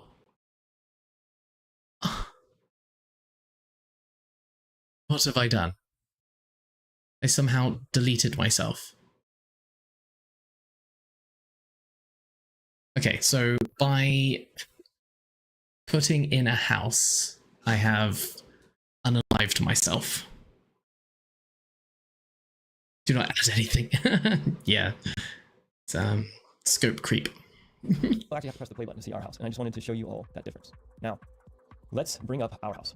The blueprint my house, I'm going to dock this at the top, and then I'm also going to reopen the house template. The reason I'm going to do this is we are going to use this. Sorry, what? Blueprint my house, I'm going to dock this at the top. I just wanted to show you all that difference. Now, let's bring up our house. The blueprint my house, I'm going to dock this at the top, and then I'm also going to reopen the house template. The reason I'm going to do this is we are going to use this as our cheat sheet for the visual scripting. So what we are going to do is we are going to line by line in begin play build this exact same house, and we're going to use this house template as our cheat sheet. So let's do that. Back in my house. Sounds exhausting. I am going to clean up the event graph. We don't need anything else right now. We're just going to use begin play like we've been using before. And sometimes if I'm worried about what... So this is going to go through something along the lines of spawn cube, change the scale of it, set the position, all of that jazz. Yeah. Whether or not my code's actually running or my script's actually running, I'll put a print string in here. So let's just, for posterity, if you will, print string, let's print string, starting construction. Starting construction. Okay, so if we compile and save this, and we go back to our level, we have our template house, and then let's drag in my house. We'll put it next door, roughly speaking. If we press play right now, you should see in the top left, it printed starting construction, and then also all the other stuff is going on with our class 1 actor. Now I'm going to delete our class 1 actor out of here because we don't need it. So in our outliner over here on the right, it's easier for me to find it because remember it doesn't really have any visual. Actually, it does now. We can click on these keywords. Okay, let's leave this for the time being. Third person map. Oh, what? Where's my normal person map gone? Where's my normal game gone?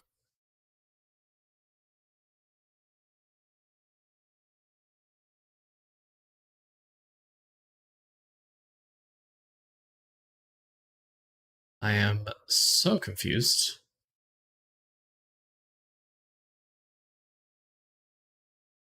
There's one other one. So if this is saying, when it's saying third person map, is it because it's a third person game? Yes. So where am I? Why is this not a thing anymore? Yes, this. Make this run.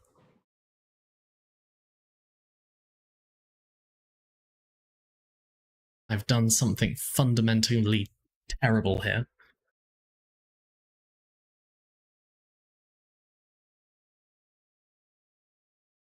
Cubes and stuff. I'm just going to delete that out of the level. Do not worry. That just deletes it out of the level. It does not delete it from our class folder. We can always drop that back in later if we want to get back to it. So let's play again. And we will see starting construction. So you can see we're ready to go. Okay. So now that we know that our construction is running and we are printing starting construction, let's go ahead and start building out our house. And we're going to use the template as our cheat sheet. Now, just like we did in our house template, all we need to do is add a static mesh component to begin with. So we're going to start with the floor. So to do this, what we need to do is I'm just going to right click out here in space and I'm just going to choose add component, and under common, there is a static mesh component. Now, if I connect this in, when we compile this, everything is happy. However, when we press play, there is no visual. This is why we had to go through the process of creating the template so that we understood it in our minds. We need to actually set the visual piece of this, just like we did in the template. So if we drag off of this, we can say set static mesh. And all we're going to do is, just like we did in the template, is we are going to choose our cube. If I type cube here, I want to make sure that I pick the basic shapes cube. I believe that was the one we were using. It's not the background. It should be following around, but I get what he's doing. That's what we want. Okay. CBA. Compile that now. We save it and we press play. And we look, when we go on our scene, you'll notice we have a cube. Yay. That's perfect. So now all we need to do is set the transform information. So let's figure out what that is.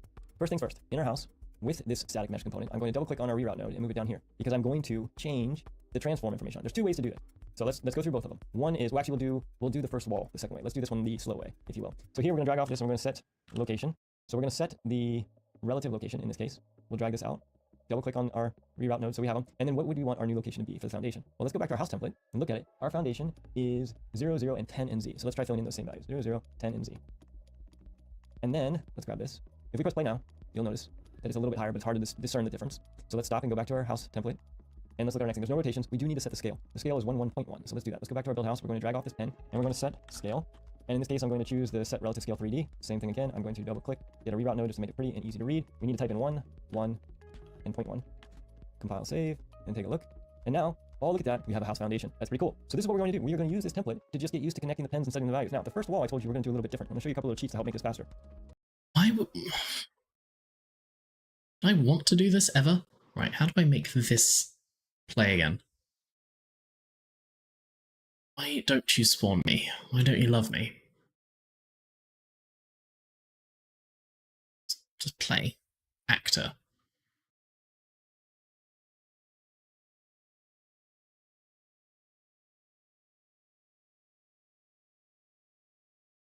So bad at this. Right, go back.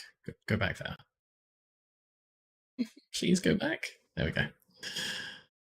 Third person map. So this is the third person template. How do I go into third person mode again? Is it a compiling thing? Do I need to compile again? Like compile, save. Do I need to save each one? Don't know. Now play? Simulation. I don't want to simulate it. Standalone game?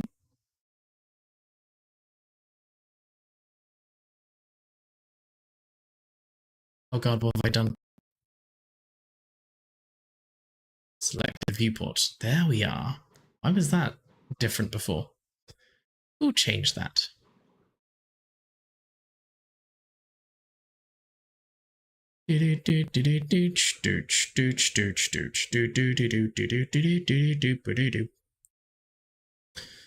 So we've got us and we've got our house. Got a way of making another house, but we're 100% not going to follow it because it seems like a massive waste of time. And if we ever did need to do it, we know how to do it. Said he. So we created our first house, or our first piece. This first piece here is the foundation. Just to make it clear, let's add a comment so that we know that this is the foundation. All of this entire chunk is all about the foundation. So in order to add a comment, what you can do is you can select everything you have here, and you can right-click and choose Create Comment from Selection. Or you can highlight everything you have here and press C. And what that's going to do is that's going to make a comment box in here, and you can just type in here foundation. So now when you look at your code, you can very quickly see your code, your script. You can very quickly see at begin play, starting construction. This is the foundation. The cool thing about the comment is if I move the comment, it all moves together. Okay, and we're just going to continue with our construction. And what we're going to do is we're going to add another static mesh. So let's add a static mesh component again. And this time, rather than setting the translation, rotation, and scale all individually, we're going to set it all at once. We're going to set it all at once using the transform. So here's our relative transform node. There's two ways we can do this. One is we can drag off of here and we can type make, and there's a make transform option. And here we have location, rotation, and scale. Or, all right, let's just do this one this way. We'll do each one a little bit different. That way you realize there's multiple ways to do this. Now again, we need to set our static mesh. So let's set the static mesh. And I am going to cheat this a little bit, and I'm going to use this looking glass to browse to this static mesh. So it's selected here. And then when I come back to my house, every time I need a cube now, I can just click this button here to fill it in. I could also just click the drop down, type cube, and pick the cube again. Okay, at this point, if we press compile and save and play, we have our foundation, and we also have a giant cube on top of it that's blocking everything. We can't see it. So let's take a look at our first wall. Our first wall has a bunch of settings to it. So first things first, let's go 0.05, 0.676, and 0.5 on this scale. That was 0.05, 0.05, 0.676, and 0.5. That's our scale. Just to see that happening, if we press play, you'll see that our wall has been scaled. Now we just need to move it up into place. Now we did not have any rotations on it. Those are all zeros. And then we had 29.24, minus 0.54, and 40. I am going to try to remember those numbers. 29.24, 29.25. I think it was minus 40. And, or no, it's positive 40. Positive 40, and 0.5 roughly. Let's see if that's close enough. I feel like I should actually be playing around with this. So if we have stuff like here, so we've got the cube and cone. So if we wanted to make transform, make transform.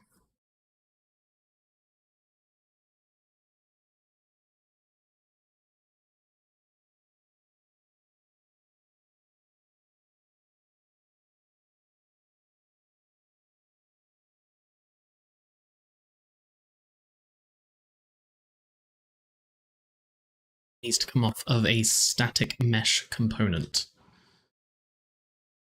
So why did I not need to do a static mesh component for my original shapes? For these ones here. Ah, he's gonna make me do it, isn't he? Fine.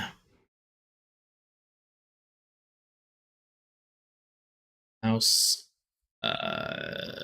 DOS. Okay, so we want to do a thing, events, delete you two.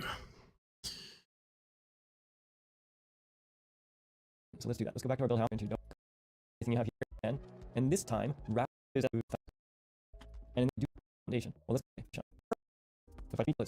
if I connect this in, when we compile this, everything is happy. However, when we press play, there is no visual.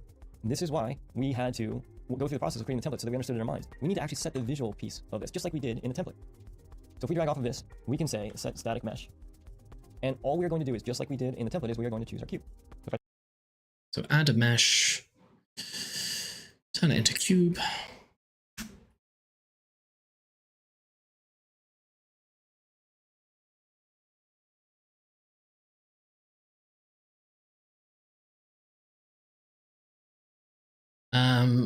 Or I could just use floors.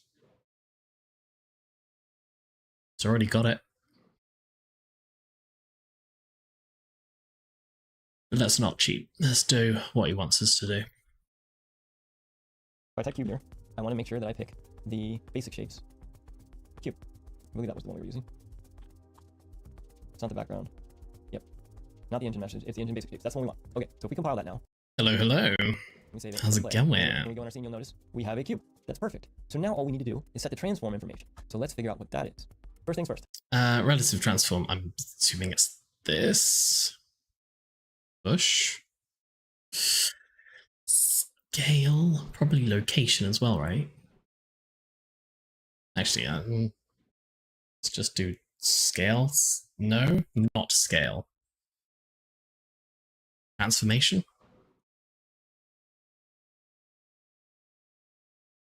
In our house, with this static mesh component, I'm going to double click on our reroute node and move it down here because I'm going to change the transform information. There's two ways to do it.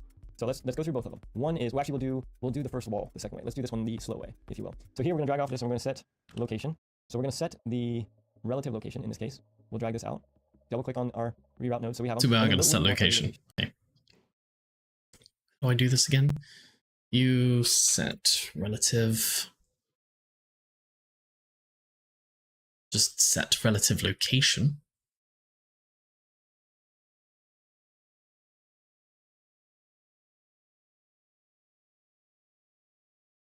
That's Skadoosh. You probably need to be connected as well.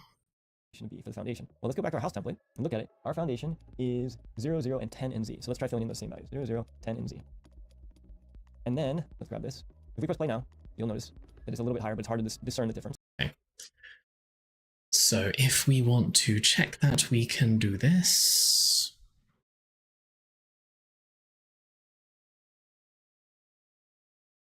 Go to scene, check your locations.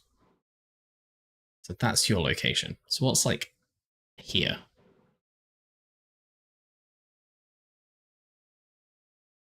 Your location is 600, 2010.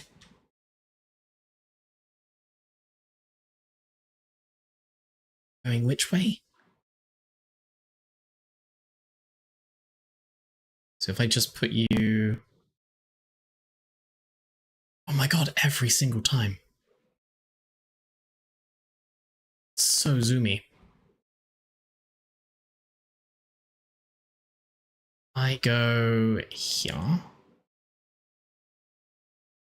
Actually, I could just cheat and do that for the time being and have it as what it was here. What was it? 600, 2000, and whatever.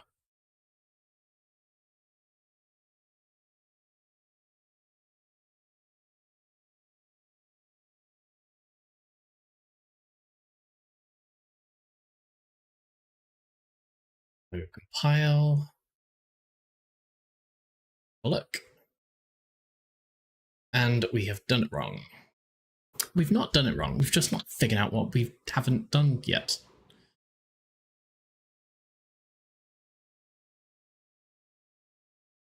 So I've got the make mesh, set static mesh to cube, set location.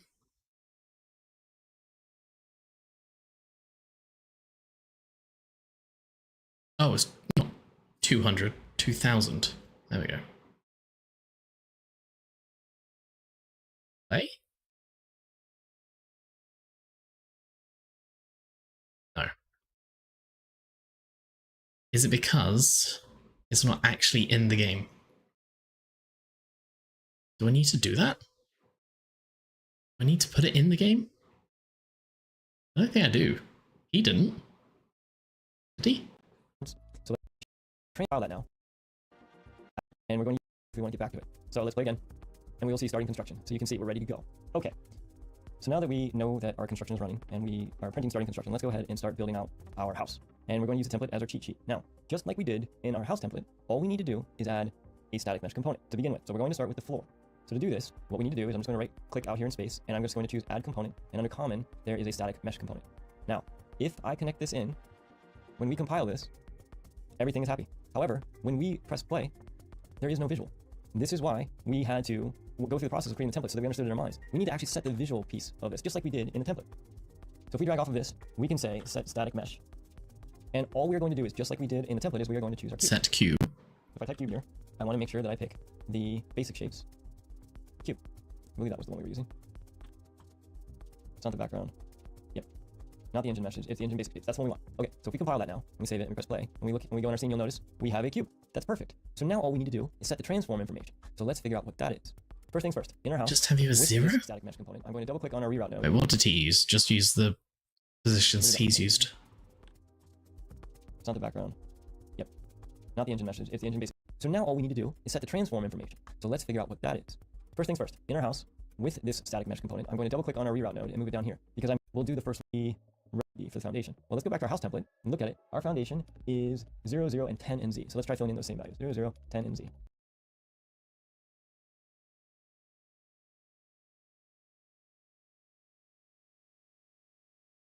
Okay, is that going to show me? No. Where's my cube? Where is my cube? Is it like massive? Is it tiny? Where is it?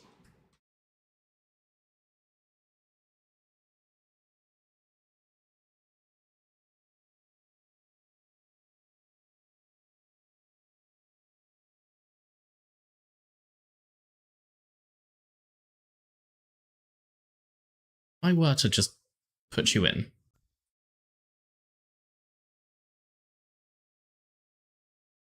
You are up there. Okay.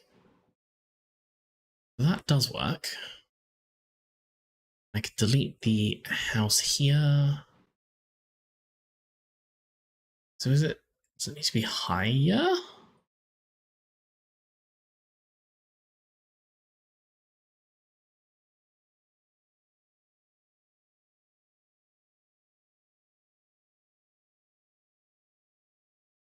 I have absolutely no idea. Let's go look, see. How did I do this? Simulate? Odd.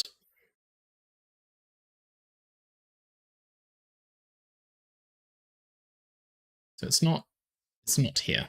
It's not there. It's not anywhere.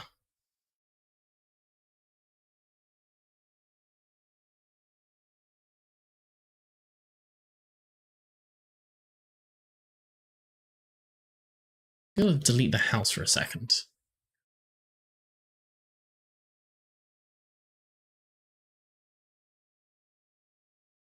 What is different? What is different between what you've got and what I've got? And then, let's grab this. If we press play now, you'll notice that it's a little bit higher, but it's hard to discern the difference. So let's stop and go back to our house template. And let's look at our next thing. There's no rotations. We do need to set the scale. The scale is 1.1. So let's do that. Let's go back to our build house. We're going to drag off this pen, and we're going to set scale. Oh, set scale we I'm need to going do. choose the set relative scale 3D. Same thing again. I'm going to double click, get a reroute node just to make it pretty and easy to read. We need to type in 1, 1, and 0.1. Compile, save, and take a look. And now, oh, look at that. We have a house foundation. That's pretty cool. So this is what we're going to do. We are going to use this template to just get used to connecting the pens and setting the values. Now, the first wall I told you we're going to do a little bit different. I'm going to show you a couple of cheats to help make this faster. So we created our first house, or our first piece. This first piece here is the foundation. Just to make it clear, let's add a comment so that we know that this is the foundation. All of this entire chunk is all about the foundation. So in order to add a comment, what you can do is you can select everything you have here, and you can right click and choose. Is that going to work now? So you can, it has mass. You can actually see it.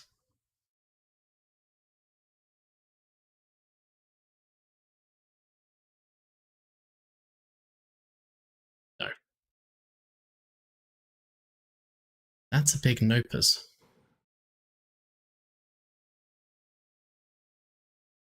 Set relative location. Is it set relative location? It is. I'm not sure. I think I might have to end it there because it's late and my brain is just not picking this up at the moment. But yeah, it's been fun. I liked it. Gonna save the video. He's got like a bunch of other ones as well that we can play around with. So yeah, we can toy around with Blueprint a bit more. So I am off skis. Thanks for chillin' skis. And I guess I'll see you when I see you next, whenever that might be. So bye, boy, see ya.